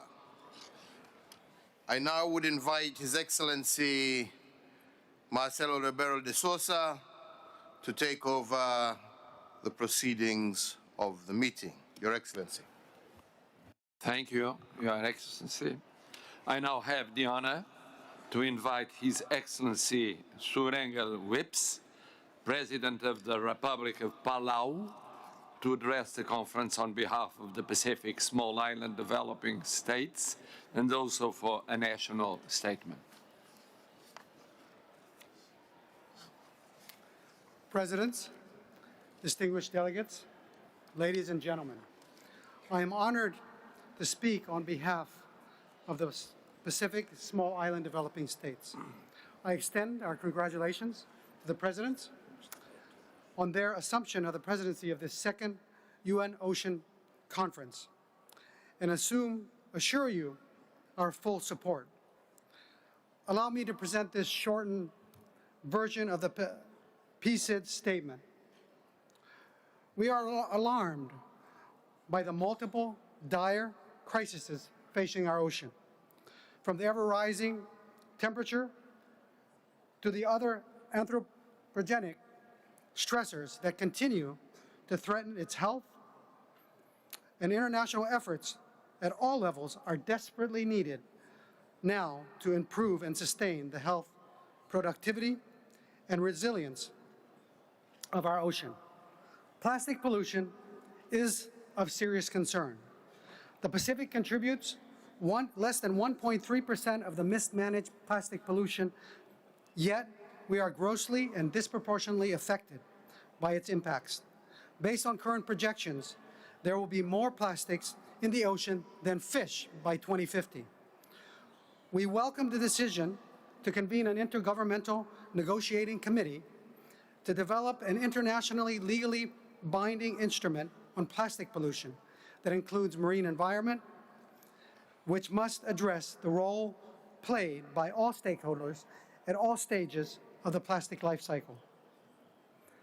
Our concerns over climate change and its effects on the ocean extend to the preservation of our maritime zones. The rights and the entitlements that flow from our territorial boundaries must be preserved without reduction, even in the face of rising sea levels. The Pacific SID's position, reflected in the Declaration on Preserving Maritime Zones in the face of climate change-related sea level rise, is that preserving maritime zones and the rights and entitlements that flow from them brings much-needed equity and stability and gives expression to the core principles of international law and human rights and the notions of climate justice deeply rooted in human rights and international law. As a global industry, international shipping is responsible for 3% of global greenhouse gas emissions. A holistic regional approach would increase the sustainability of Pacific shipping, given the rather slow global response in addressing this issue. Sustainable shipping is reliant on safe and clean ships, which are the responsibility of the vessel owners. We hope that the UN Decade for Ocean Science for Sustainable Development will generate the global ocean science needed to support the sustainable development of our shared ocean. We continue to emphasize the vital role of traditional knowledge of indigenous peoples and local communities in the connection and understanding of managing the ocean, including the implementation of the decade, such as traditional knowledge being a complement to science.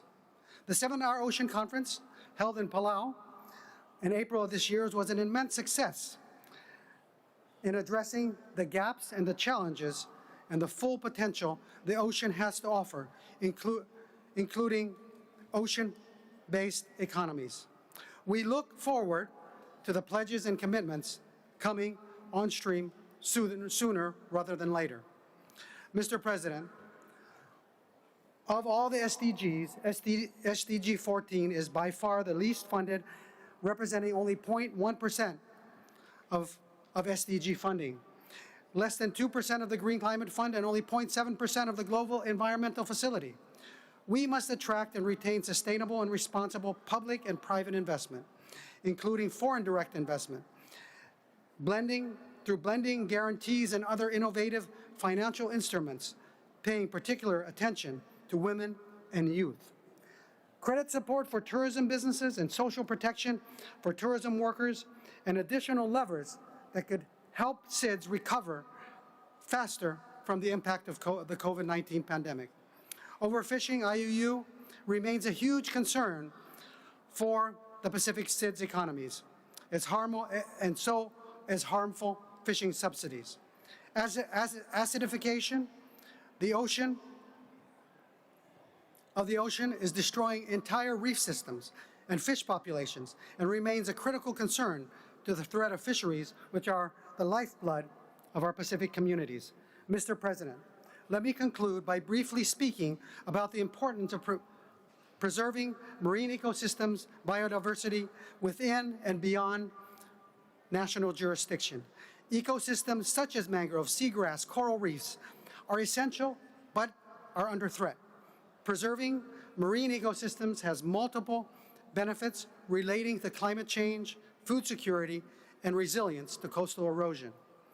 PCID supports the adoption of a strong international legally binding instrument on the conservation of sustainable use of marine biodiversity in areas beyond jurisdiction, which allows for holistic planning and management of the ocean and its biodiversity. We must accept the need for transformative change aimed at halting and reversing the decline of the health of our ocean ecosystems and biodiversity, and protecting and restoring its resilience and ecological integrity. Now allow me to share what is happening in our small nation of Palau and what we are taking action on. As a child, I would play on the reef and spearfish with my father and to provide food and income to our family. As a teen, I traveled by fishing boat with my father to a remote island in Palau. The island was teeming with life, birds, fish, and giant clams. 2 years ago, I was able to go back to this island with my own children and witness the magic of turtles laying their eggs and learn, tragically, that the turtle nesting beaches had eroded due to sea level rise, and half the eggs that were laid that night would not survive because they were laid in the tidal zone. This was heartbreaking, but is the reality we all face. The fate of the turtles is the same as the fate of our homes, our culture, and all that sustains us. I was fortunate to be able to share this experience with my children, as I did with my father. But what about our children? My actions and decisions as president of Palau are rooted in my hope as a father to pass on to my daughter, Moded, who is here with me today, a productive ocean, just as my father did to me. We must take bold initiative actions. We can no longer be held hostage to fossil fuels. This year, Palau is committing to generating 100% of its energy from renewable sources by 2032. This is a monumental undertaking for a small island country and will require the support from other governments and the NGO community through the development of both innovative technologies and technical capacity. Palau has also launched a comprehensive Blue Prosperity Plan. The plan includes the development of sustainable fisheries, restorative aquaculture, high-value ecotourism, and innovative business models, all designed to deliver the optimal economic benefits while protecting Palau's ecological resources.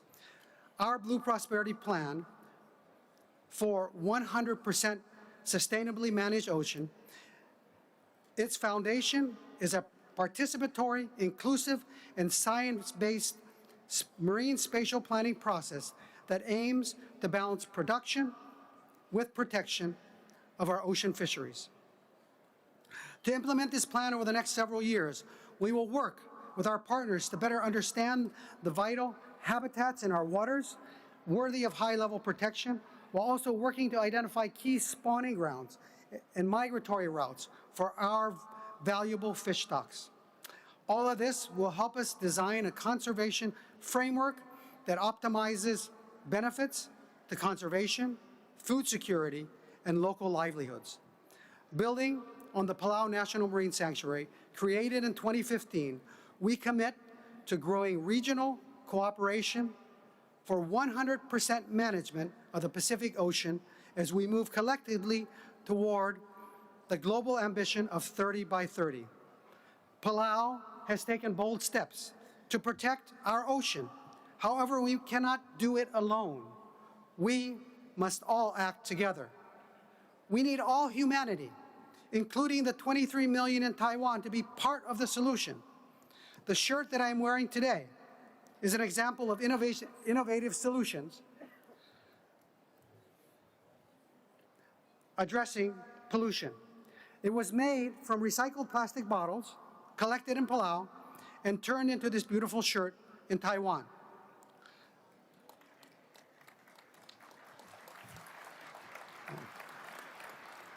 We need to look beyond our differences, work towards a common ocean, our common ocean challenges, and stop using our ocean as a garbage dump.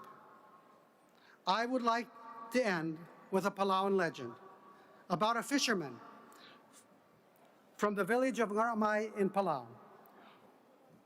One day, he went fishing on his canoe. He came upon a large turtle and hastily jumped in the water after it.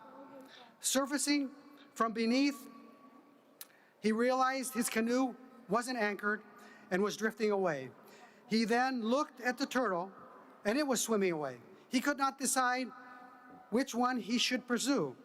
In doing so, he lost both the canoe and the turtle.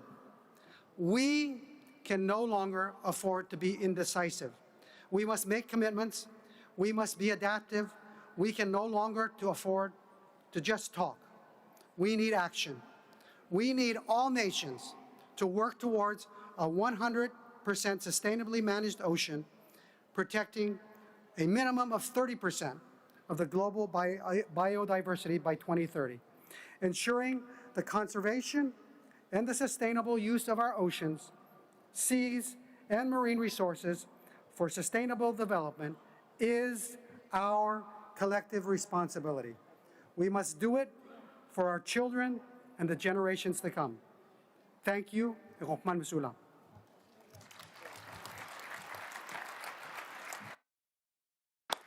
I thank the President of the Republic of Palau. I now have the honor to invite His Excellency Ivan Duque Marques, President of the Republic of Colombia, to address the conference.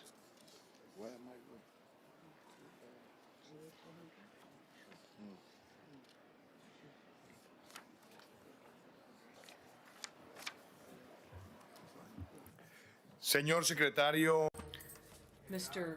Secretary General of the United Nations, Antonio Guterres, great friend.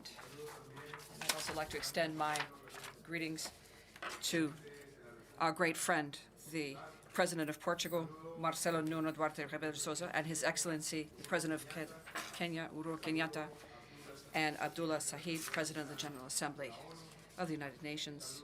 And I'd also like to extend greetings to Cullen Bixen Vitali, heads of state, and distinguished heads of delegation. It is an honor for me to be here today at this important summit, a summit which brings us together to address the situation of oceans. It's highly relevant because the climate crisis that we're experiencing today is hitting many nations, be it due to coastal erosion, or be it due to the increase in sea levels, or the increase in temperatures of the seas and oceans, which is increasingly frequent, and therefore we have devastating hurricanes as a result. Addressing the climate crisis requires all of our action to effectively protect the oceans. And I come here as the President of Colombia, the country with the second highest amount of biodiversity on the planet, one of the 5 nations with the greatest maritime biodiversity, with more than 3,500 kilometers of coastline, and a nation which only accounts for 0.6% of global emissions of greenhouse gases. But we are one of the nations that's most impacted by the climate crisis, and we come here today as the only country in South America which has a coast on both oceans. We are one of the 21 countries but with 2 oceans, only one of 21 on the planet. And that is why it is our commitment to fulfill the Sustainable Development Goal number 14, and we do so with a clear awareness of having ambitious and bold goals, but achievable goals. At the last summit, COP26 in Glasgow, we committed to be a carbon neutral country by 2050. In reducing our greenhouse gas emissions by 50%, the goal is 2030 to do so by then. In achieving these goals, it means that the Congress of Colombia unanimously approved a climate action law. And in that same law on climate action, we proposed to ourselves that our country would increase, both with determination and ambition, increase the protected areas. Clearly, one of the most important objectives that we've set for ourselves is reflected in what's known as the Declaration of Global Leaders for Nature. There we stated that for by the year 2030, 30% of our territory would be declared as a protected area. Dear heads of state and delegation, let us not wait for 2030. We will not do so. We said we would reach 30% of protected areas, marine and land-based areas. And just a few days ago, we managed to get the members of the Science Academy of our country, many of whom are with us today, to approve 4 new areas of protected lands. And that means that Colombia, in the coming days, will be actually bringing about that goal that 30% of maritime areas are part of the protected areas and our heritage. That means, Mr. Secretary General, that we are increasing to 16 million hectares maritime protected areas for Colombia. That doubles the amount of current protected areas. But moreover, heads of state and delegation, 9 million of those hectares will be no-take hectares. That is significant progress in conservation. First and foremost, this is a historical moment because Colombia is one of the first countries, if not the first, to achieve that goal of 30% of maritime protected areas. But that doesn't mean that that's the only thing we're doing. We have other political instruments at hand. One of those that we are currently restoring 1 million coral reefs in our territory, and we do so because historically, and especially the coral reefs, are a natural barrier to protect from the winds of the hurricanes. And those coral reefs are also a place of life, where there's birth and growth of a large part of maritime life. We're also pleased to say that we've taken another momentous step, and that is that today we have blue carbon programs to protect the mangroves, where we bring the resources to protect the biotope, to have a bay known as the Gulf of Morrosquillo that will become a reference, a benchmark for the whole Western Hemisphere for this type of program. But we've taken those decisions which are relevant from our own national level, but we have also joined the establishment of a marine protected area that's the largest on the planet in partnership with other countries. We did it with Ecuador, which expanded that beautiful area of Galapagos to protect it. We did it ourselves, protected the Malpelo area as a protected area, Luparin. And we also worked with Panama, with the Cohiba Reserve, and we worked with Costiva with the Cocos preservation. This is the brotherhood area, Hermandad. It's not just beautiful because it's huge, but it's also because we were able to mobilize philanthropic resources globally. And this is also with contributions from many that exceeds more than $150 million. This is an example of what's possible working together and with a significant mobilization of resources. We also are celebrating these relevant steps, but also this same week, we were able to achieve the following. We were able to close a program called Colombia Inheritance with more than $160 million of world philanthropy and a contribution from the Colombian government to match so that the protected areas would bring with it resources in order to bring about future conservation efforts. All of this is an example of our country's determination, and that is why we have also joined the cause to be able to quickly bring about all single-use plastic be recyclable and compostable so that we can protect marine life. Our public policies today are harmonized with what we call the green taxonomy. Just a few months ago, we launched this on international markets.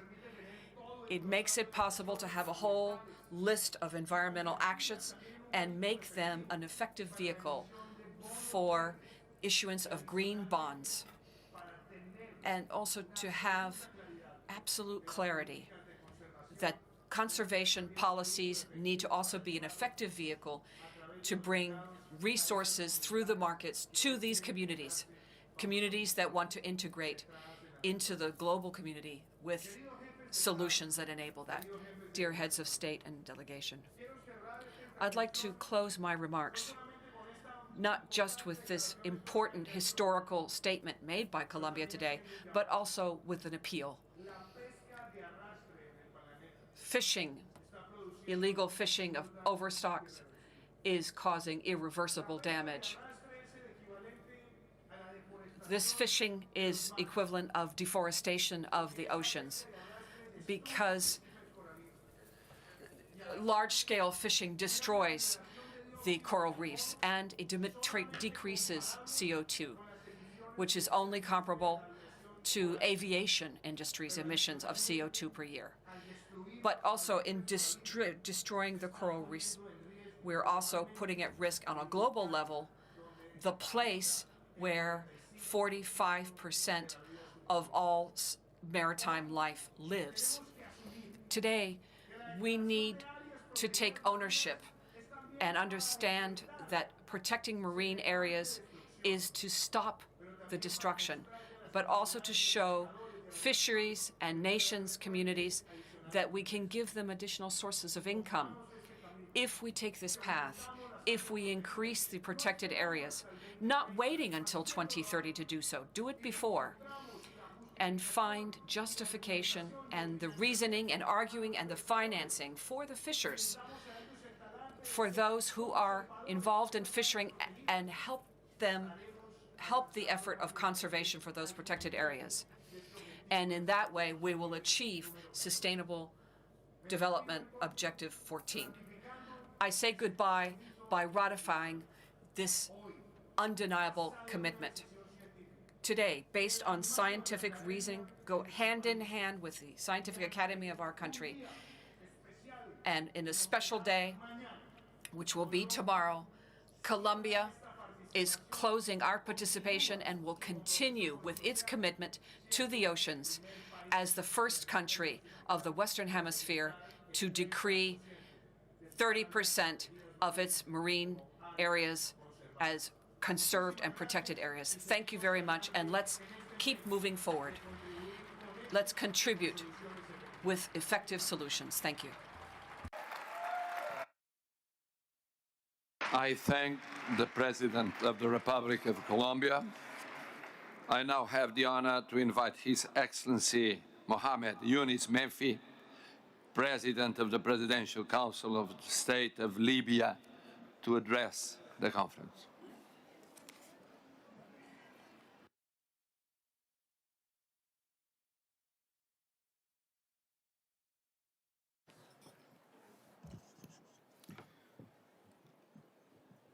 فخامة الرئيس مارسيل Your Excellency, Marcelo Rebelo de Sousa, President of the Portuguese Republic. Your Excellency, Uhuru Muigai Kenyatta, President of the Republic of Kenya. Your Excellency, Antonio Guterres, Secretary General of the United Nations. Your Excellency, Mr. Abdullah Shahid, President of the United Nations General Assembly.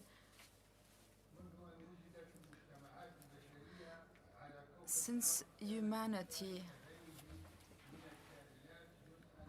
was created on Earth, man was part of the global ecosystem.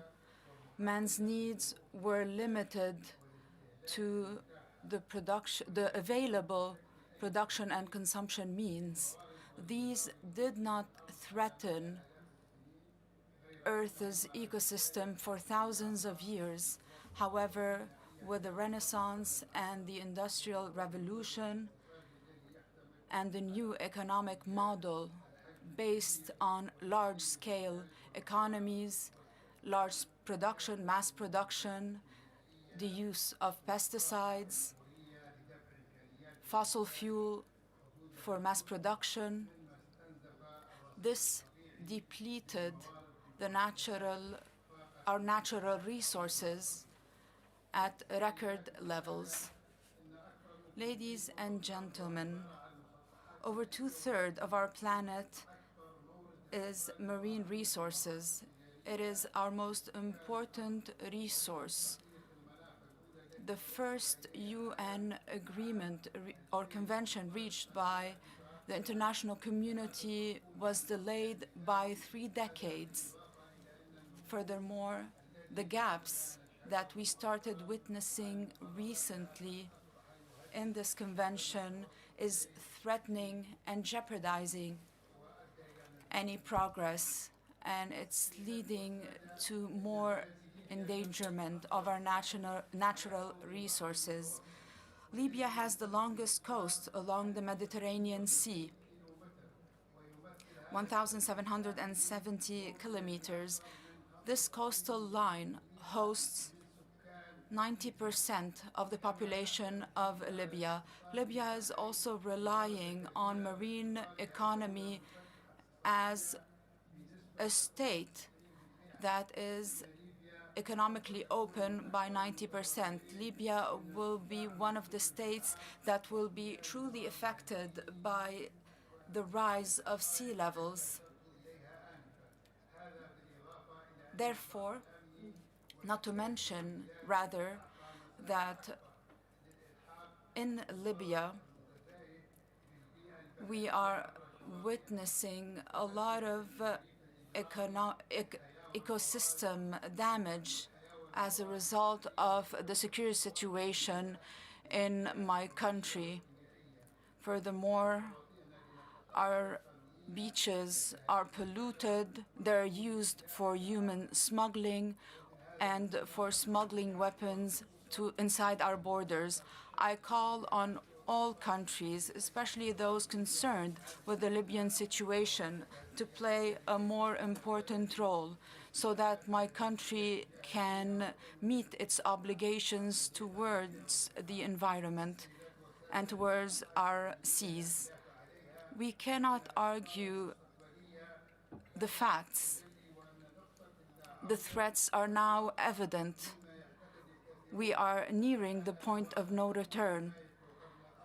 We need to preserve our blue planet. It should be our priority. And we should all work on making sure that our planet is protected. And this was stressed in the Paris Climate Change Agreement. I would like to quote the Quran. Corruption has spread on land and sea as a result of what people's hands have done, so that Allah may cause them to understand the consequences of their deeds. Thank you. I thank the President of the Presidential Council of the State of Libya. tenho a honra de convidar Sua Excelência Umar. And it is now my honor to invite His Excellency Umaru Sissoco Embalo, the President of the Republic of Guinea-Bissau, to address the conference.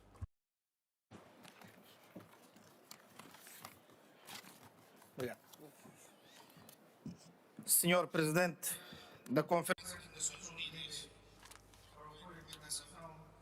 The Chairman of the UN conference to support and defend GDS 14, Your Excellencies, Heads of State and Government, my dear friend Secretary General of the United Nations,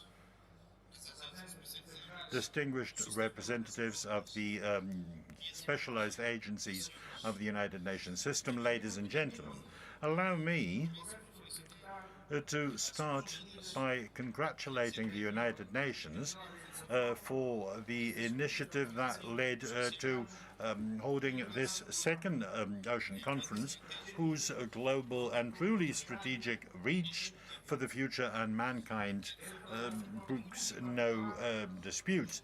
Allow me to pay particular tribute to the governments of Portugal and Kenya, co-organizing countries of this major event, for the remarkable quality that they were able to imprint on this global UN forum. I'm certain that as a result of the quality of their efforts and as a result of its ambitious scientific and technological agenda, in both cultural, economic and social terms, this second ocean conference will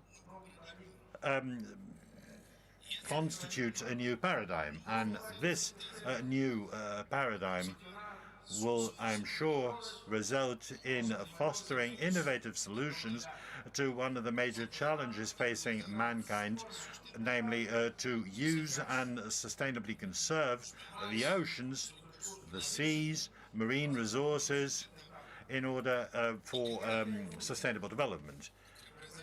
Let nobody doubt what the oceans stand for, inasmuch as they are the #1 ecosystem on the planet. Therefore,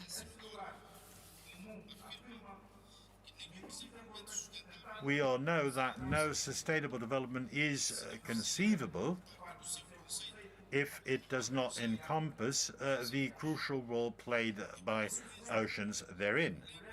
It is precisely due to this fact that the motto "Save the Oceans, Protect the Future" fits beautifully and is an imperative that cannot but loom large on the horizon. Ladies and gentlemen, because of its geography, my country, Guinea-Bissau, partly continental and partly insular,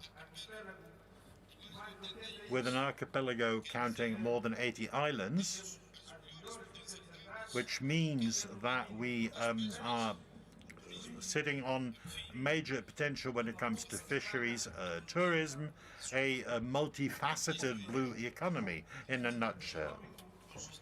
In other words, an economic model which is consistent, which dovetails with the requirements of sustainable development. However, my country is not an ecological oasis, I'm sorry to say. In other words, we also share the same issues, the same challenges that, for better or worse, other countries face, which share features similar to those Guinea-Bissau faces. I will, of course, not list for you an inventory of problems we face. Suffice it to say that we're not alien to climate change. The increase of in coastal erosion means that we are very much exposed to the climate incidents that come with our geography. Therefore, we attach the greatest possible importance to the implementation of the Paris Agreement, and we are developing our very best efforts in building an economy that will be river-friendly, ocean-friendly in and around our country. With a view to supporting our government in so doing, we have an institute dealing with biodiversity in protected areas with an NGO status. A particularly active one. Our greatest hope resides in our youth, in our growing environmental awareness, because the future does, of course, belong to the younger ones amongst us. We have benefited a great deal from very relevant partners, namely the ever-present United Nations Agency, European Union, and several friendly countries on a bilateral basis. Thank you very much. Eu agradeço ao Sr. Presidente da República de Guiné-Bissau. Thank you very much, Mr. President. Nana Addo Dankwa Akufo-Addo, President of the Republic of Ghana, to address the conference.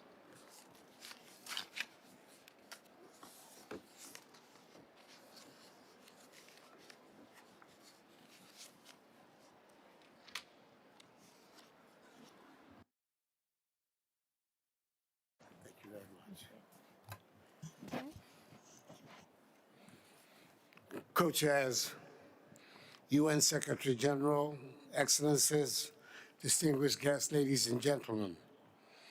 I thank the United Nations Secretary General, His Excellency Antonio Guterres, for the invitation to Ghana and her president to be part of this important summit, which is being co-chaired by the President of the Portuguese Republic, His Excellency Marcelo Rebelo de Sousa, and the President of the Republic of Kenya, His Excellency Uhuru Kenyatta.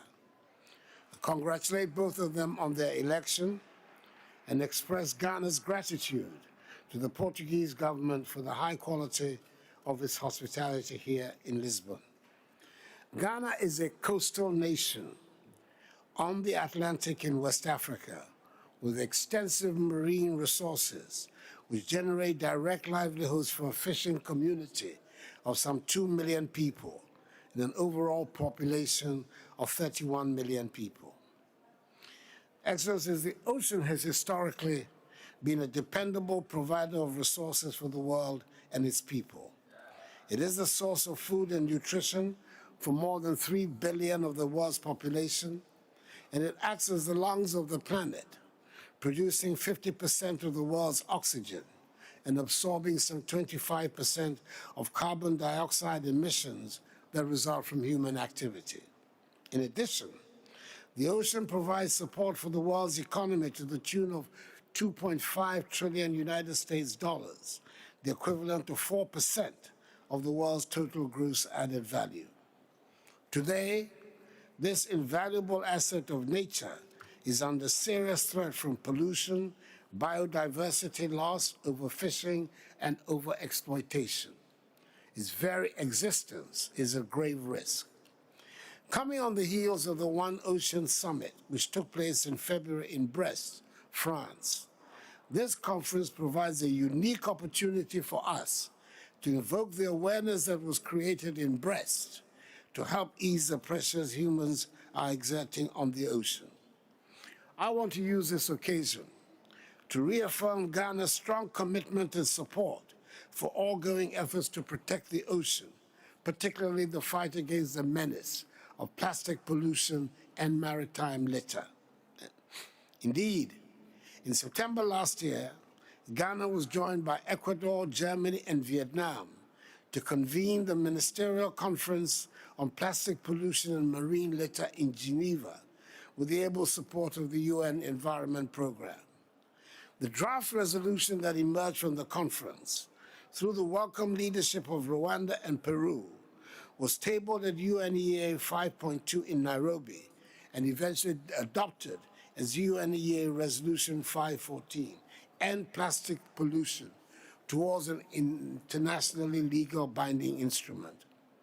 Through the Intergovernmental Negotiation Committee that has been established by Resolution 514, the world now has the opportunity to negotiate an internationally legal binding instrument on plastic pollution, especially in the marine environment. Ghana also shares wholly in the provision of the new plastics economy, which advocates the need for a full life cycle approach in addressing marine litter and microplastics. We support the new plastic economy and pledge to sign onto the initiative when it is ready.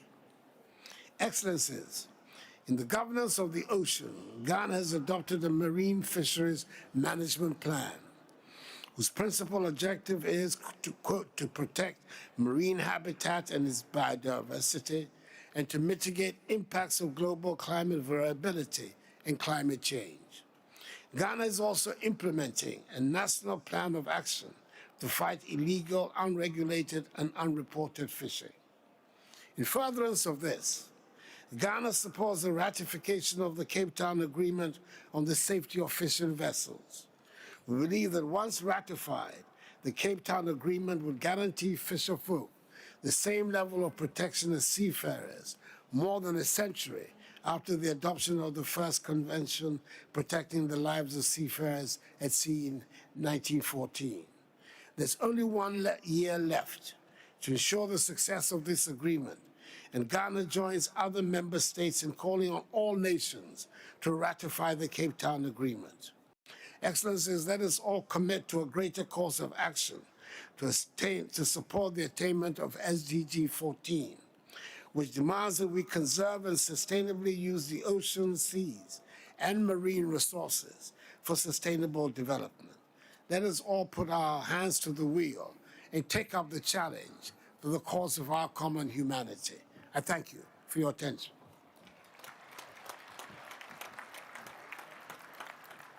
I thank the President of the Republic of Ghana. Tenho a honra de convidar Sua... It is now an honor to invite His Excellency Teodoro Obiang Nguema Mbasogo, President and Head of State of the Republic of Equatorial Guinea, to take the floor.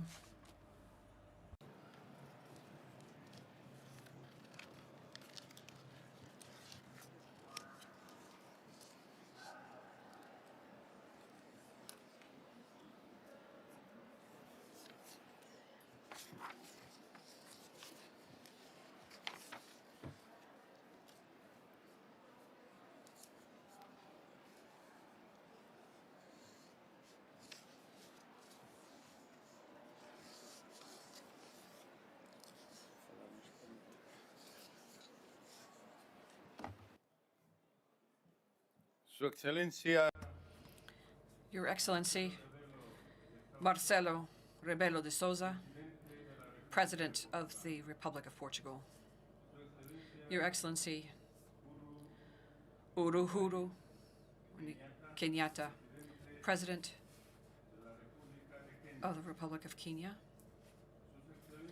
Excellencies, heads of state and government present here today. Your Excellency, Mr. Antonio Guterres, Secretary General of the United Nations. Your Excellency, Ms. Abdullah Shahid, President of the General Assembly of the United Nations. Distinguished guests, ladies and gentlemen. May my first words be to convey my sincere gratitude to the people and government of Portugal through His Excellency Marcelo Rebelo de Sousa, President of the Republic of Portugal. Thank you for your excellent welcome in the magnificent hospitality that you have granted us since our arrival in this beautiful country. I should like to convey our appreciation for the excellent organization of this second conference to support implementation of Sustainable Development Goal 14. Conserve and sustainably use the oceans, seas, and marine resources for sustainable development. Being co-chaired by the Republic of Kenya and Portugal. Excellencies, ladies and gentlemen. The Conference on Oceans comes at a critical time, a time when the world is gathering strength to promote solutions to achieve the 17 Sustainable Development Goals, and to do so before 2030. As one of the first stages in the decade of action decreed by the United Nations Secretary General for the mobilization of accelerated action to achieve the Sustainable Development Goals. In this same context, there are three crises, environmental crises, as seen in disappearance of species, climate change, and pollution of the seas because of plastic. And this is added to the pandemic of COVID-19, which has left its mark on the entire planet and undermined healthcare systems around the world. The current climate crisis can also be seen as a crisis of the ocean. The ocean has absorbed between 20 and 30% of CO2 emissions caused by man. Excellencies, ladies and gentlemen, Equatorial Guinea has an exclusive economic maritime zone of 14,000 square kilometers, which is 10 times the land surface. And that makes it a country which is highly vulnerable to environmental inclemency and the security challenges that go with it. It is impacted in two ways, because part of its land is on the continent and part of it is made up of islands. My country is also a victim of other threats, significant threats, such as illegal fishing, which is harmful to coastal communities that depend on sustainable fishing for their income and food. There is a significant increase in transnational organized crime in the Gulf of Guinea, and it takes the form of armed robbery and piracy, and this in turn impacts trade and other development activities in the area. Despite these difficulties, my country has put in place policies for sustainable development of the oceans with a number of legal instruments in place, regulatory instruments, to oversee fishing activity, the coast, and agricultural activities, as well as the use of fuel and to protect the environment, etc. We have undertaken systematic studies to create protected marine zones to ensure protection of species along our coasts.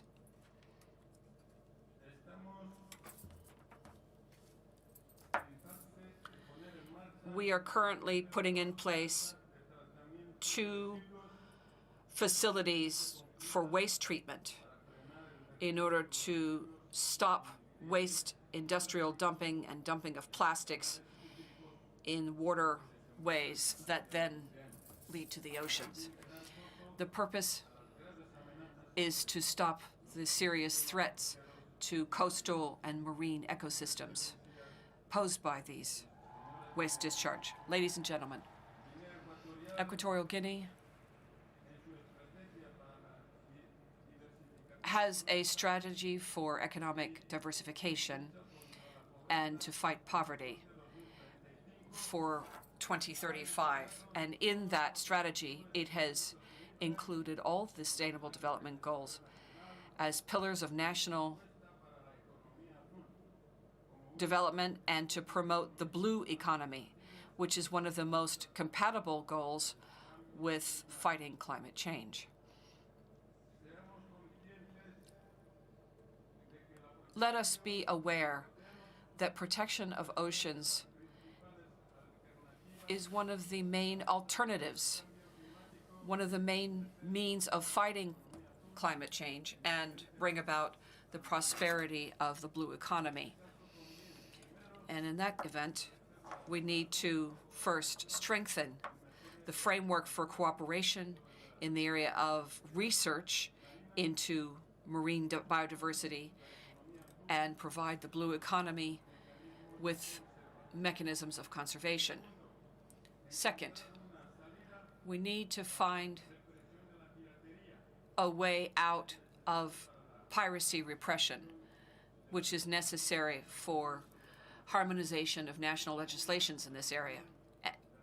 It also requires a revisiting of the law of the sea of the United Nations. We need to adopt protocols for maritime security, for ships and international agreements and sub-regional agreements for effective oversight of piracy and shipping, and to bring about harmonization of laws in this area. By way of conclusion, let me commend the United Nations Program for the Environment for launching a dialogue on the structuring of an international instrument that would make it possible to address pollution because of plastic. That will then help to limit pollution of our oceans and seas due to plastic. The success of this conference is the success of all humanity and of our planet. Thank you.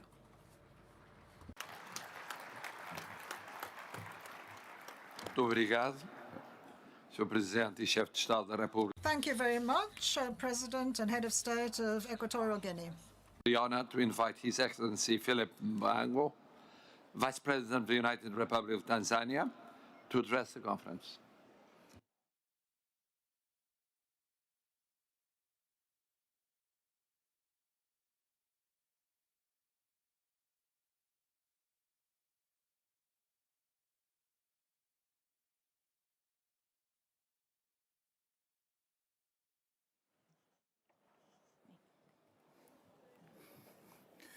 Excellencies, heads of state and government, distinguished delegates, I bring to you all warm fraternal greetings from Her Excellency Samia Suluhu Hassan, the President of the United Republic of Tanzania, and the people of my country. I wish to commend the government of the Portuguese Republic and the Republic of Kenya for co-hosting this important conference and for the excellent arrangements by the United Nations. Excellencies, Tanzania attaches great importance to conservation and utilization of oceans and marine resources for sustainable development.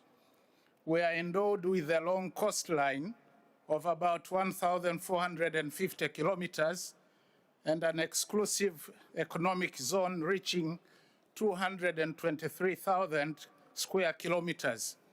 Our territorial waters cover 64,000 square kilometers, thus making the country rich in biodiversity with a huge blue economy potential, which supports livelihood for millions of our people, including food security and mode of transportation. However, exploitation of this ocean-based sector is compromised by marine pollution, loss of biodiversity, and aquatic habitat, climate change-related impacts, and beach erosion. Excellencies, as a country, we are fully committed to conserving and using oceans and marine resources sustainably, focusing on achieving SDG 14 targets. Apart from ratifying international conventions for managing marine pollution, we have developed policies, strategies, and plans to manage pollution and taken measures, including a total ban on single-use plastic carrier bags. We have also enacted laws that guide the management of coastal and marine resources. In addition, we have undertaken projects which relate to managing, protecting, conserving, and restoring coastal and marine ecosystems, including dedicating 6.5% of our part of the Indian Ocean into marine protected areas, controlling blast fishing by almost 99%, and strengthening surveillance and monitoring of deep sea fishing activities. Excellencies, the government is committed to modernizing the fisheries sector, targeting to enhance its contribution to GDP. And to this end, we have adopted the National Fisheries Policy in 2015, which has the overall objective of developing a robust, competitive, and efficient fisheries sector that contributes to food security and nutrition, growth of the national economy, and improvement of the well-being of stakeholders while conserving the coastal and marine environment. At the global level, we have adopted the Nairobi Convention of 2017 on the protection, management, and development of Western Indian Ocean, and we are also an active member of the International Seabed Authority. Excellencies, it is almost 5 years now since the first United Nations conference was held. Sadly, the commitments made have not been implemented as envisaged. The world is still witnessing increased destruction of marine ecosystems as well as marine pollution. The world's oceans and seas continue to suffer from increased acidification, coral bleaching, eutrophication, marine litters, and climate change effects.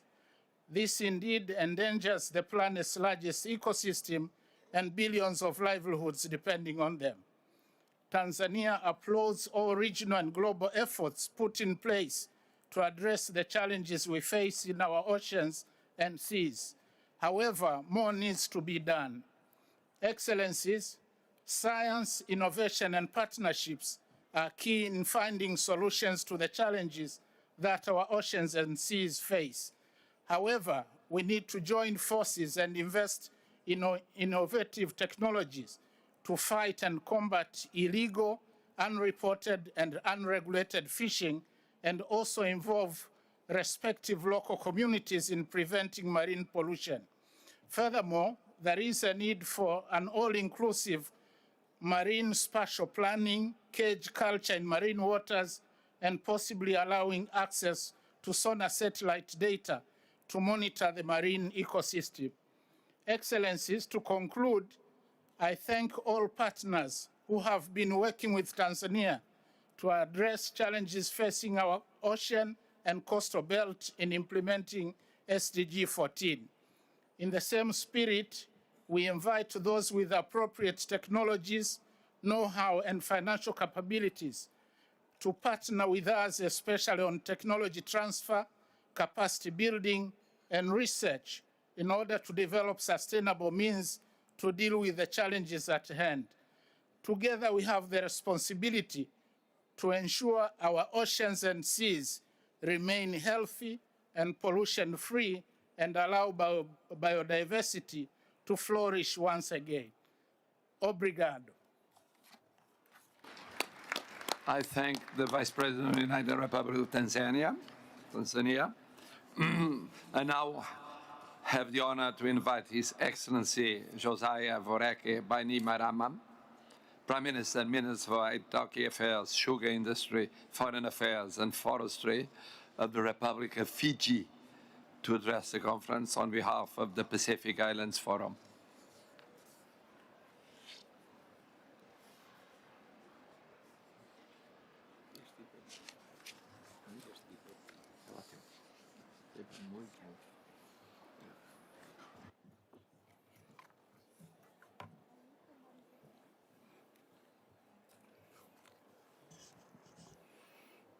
The co-presidents of the UN Ocean Conference, Portugal and Kenya, the President of the General Assembly, distinguished delegates, ladies and gentlemen,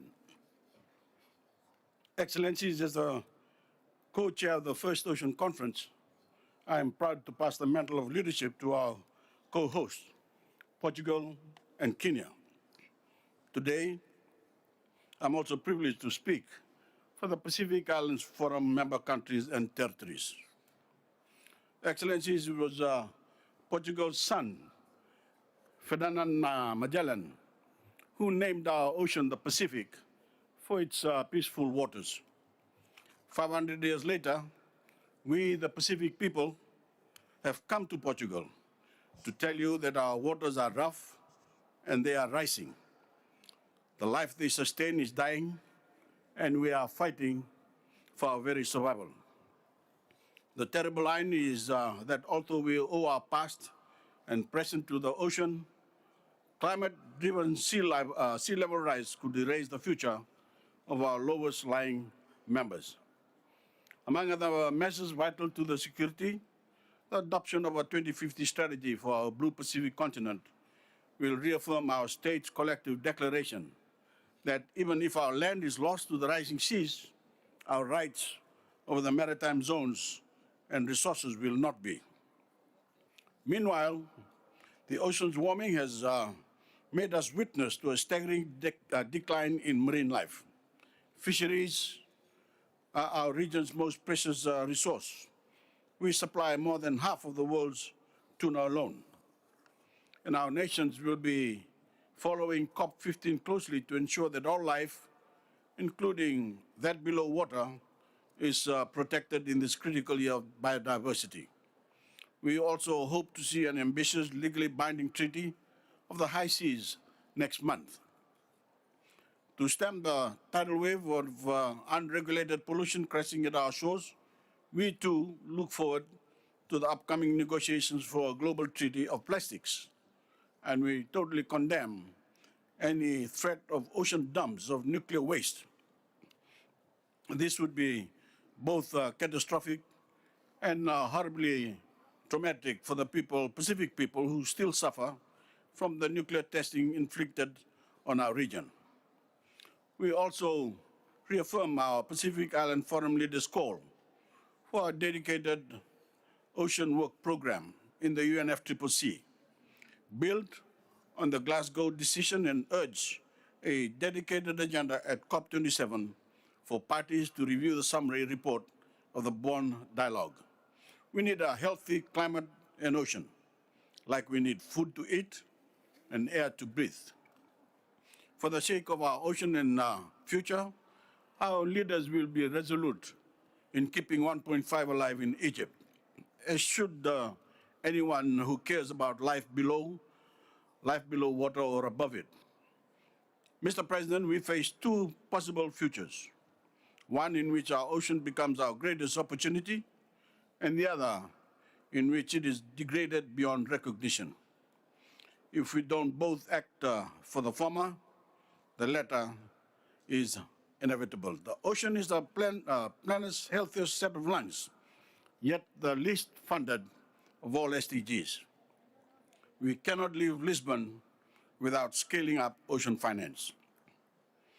Fiji has the will to put resources behind the most far-reaching transformation in our history.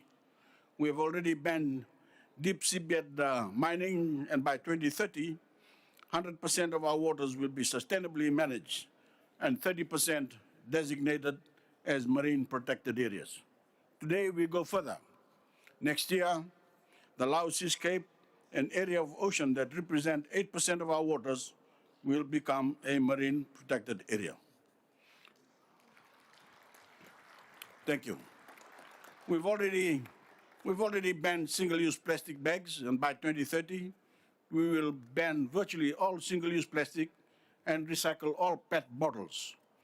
Ocean literacy will be a mandatory component of our education system, and we'll slash carbon emissions in our shipping sector by 40%.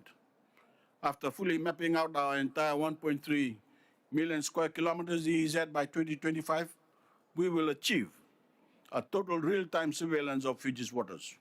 And by 2030, we will produce more than 160,000 metric tons of sustainably farmed and harvested ocean product, supported over 53,000 new jobs on our way to supply half of all blue foods from sustainable fisheries by 2035. And by 2050, Excellencies, Fiji will be a net zero society. Our fisher folks will have universal access to electric outboard motors. The Pacific will be home to a green shipping fleet. All fishing nets in Fijian waters must be biodegradable, and we intend to create 100,000 new jobs, more than a tenth of our current population, in the sustainable fisheries sector. These protection excellencies can't wait. These investments cannot wait, nor can the jobs they create. And Fiji won't wait for the world to plug the gap in global ocean finance. We will launch the first tranche of a blue bond by this August to blue our economy and take on external threats like overfishing and acidification. That's a world's burden that Fiji will be borrowing to bear.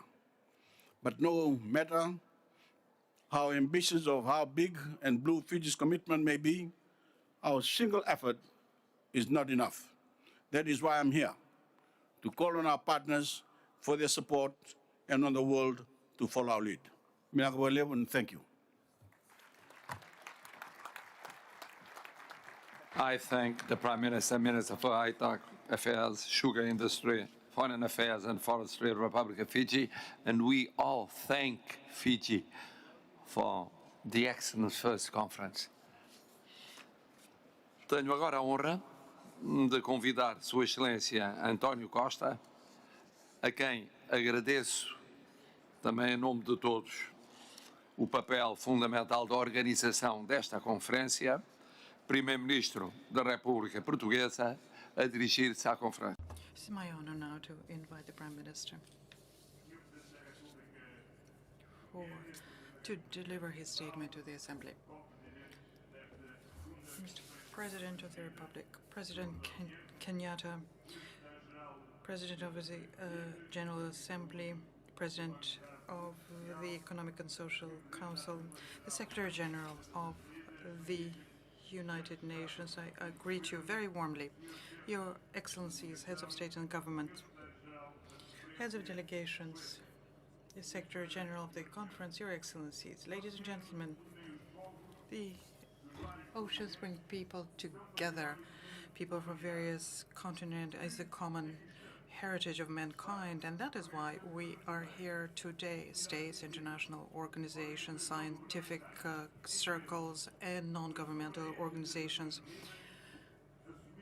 companies, all under the auspices of the United Nations, to talk about the oceans at a global cause as we combat climate change, to promote biodiversity, for sustainable development, to ensure maritime safety and navigation security.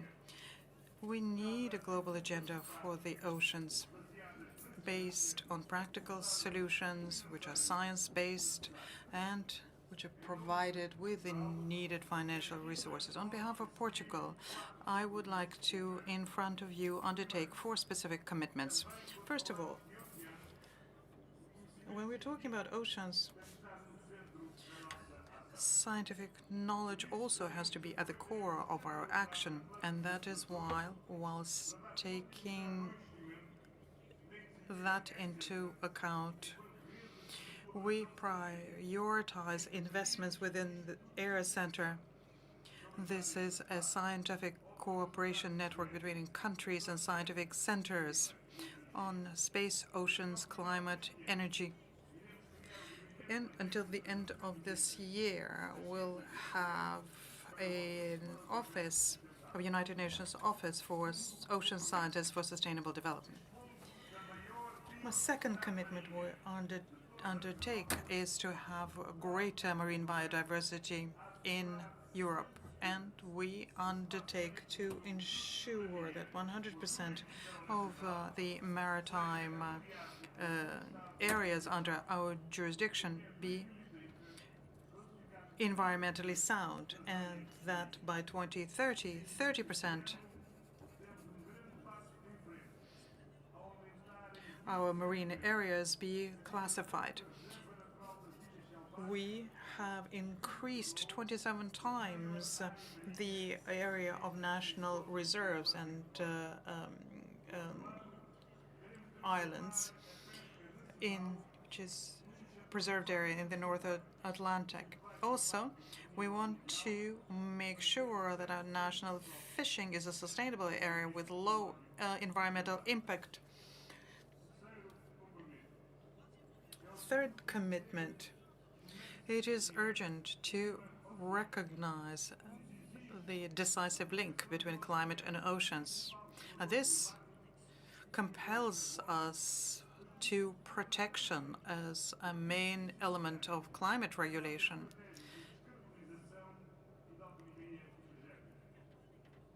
And a factor, a carbon factor, which is part of our decarbonization and energy autonomy strategy. And that is why we are working on renewable ocean energy.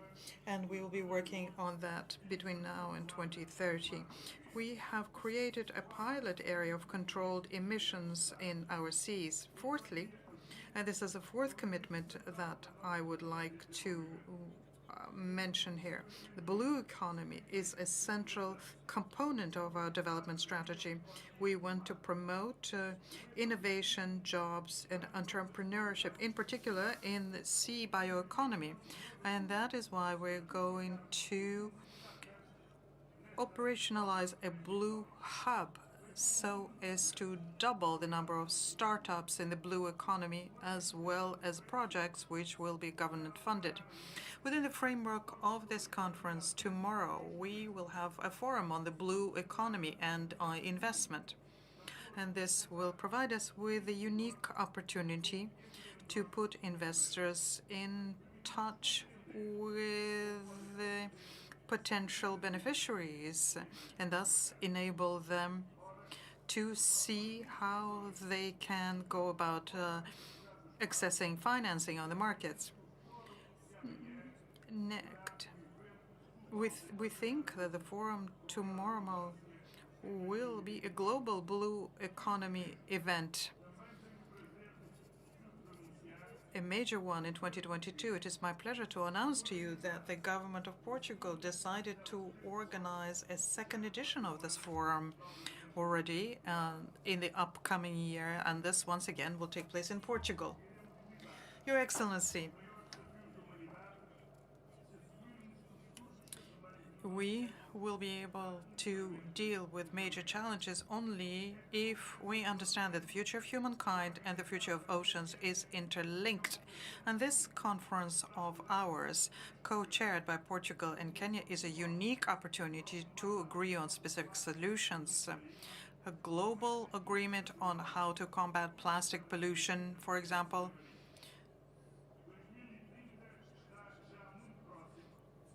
and protecting 30% of our marine environment and marine debris. 2030 is approaching, and a large number of the Sustainable Development Goals under SDG 14 should already have been attained in 2020. No country alone can tackle the challenges we are all facing together as we're moving forward with the 2030 agenda.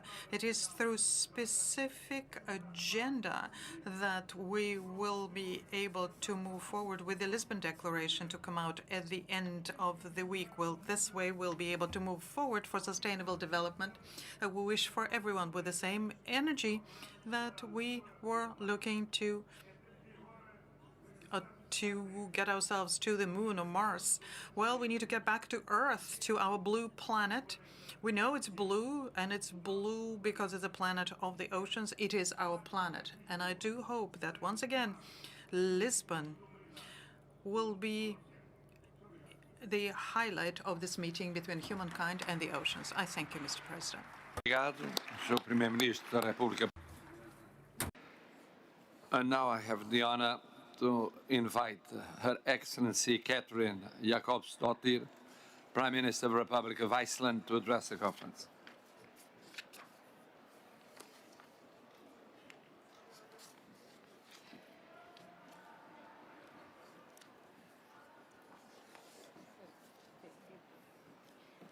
Thank you, Chair. Dear colleagues, Excellencies, allow me to join others in sincerely thanking Kenya and Portugal and the citizens of Lisbon for generously hosting us.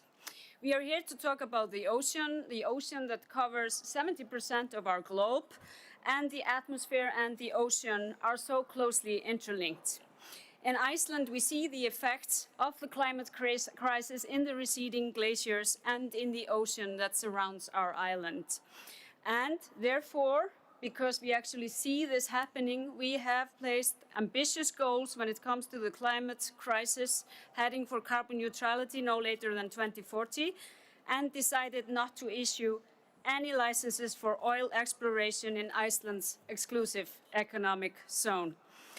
When I meet Icelandic fishermen, the marine ecosystem is on the top of their minds because they can actually see the effects of climate change every day. And the fact is that in the Arctic region, we are witnessing much faster rise in temperature than the average on Earth, and the consequences are serious, such as acidification and various disruptive effects on the life chain of the ocean. As an island nation, we follow closely rising sea levels in the Pacific and elsewhere, with great concern for communities whose life, ways, and very existence is threatened. 2 years ago, over 90 countries, including Iceland, signed the Leaders' Pledge for Nature, where we united to reverse biodiversity loss by 2030. For the ocean, this is highly relevant. We need to protect the marine ecosystem and ensure sustainable utilization of living marine resources, and this will empower coastal communities and indigenous peoples. Dear colleagues, at the same time, we see the climate crisis growing, we are recovering from a pandemic, and we are also faced with a destructive war in the heart of Europe. This war is now creating a deadly serious global food crisis, and the danger is imminent, especially for the most vulnerable. And this adds to already very dire circumstances in places such as Afghanistan, Yemen, the Horn of Africa, and in Syria. Before the pandemic, the progress made towards SDG 2 on zero hunger was already too slow. Now the war in Ukraine risks that we fall further back on our promise, both as regards climate action and making much needed progress on the SDGs. It is in this context we deliberate on how the ocean can be one of the solutions to current crisis and long-term challenges. The political declaration which we are adopting is a testimony to the important tasks that lie ahead. We still have a long way to go to reach SDG 14, life below water, and we need to finalize negotiation on an internationally legally binding instrument under UNCLOS on the conservation and sustainable use of marine biological diversity of areas beyond national jurisdiction. It is Iceland's ambition to conclude the BBNJ and negotiate an agreement which we can all be proud of. On that note, I am glad to announce that Iceland has decided to join the High Ambition Coalition on BBNJ.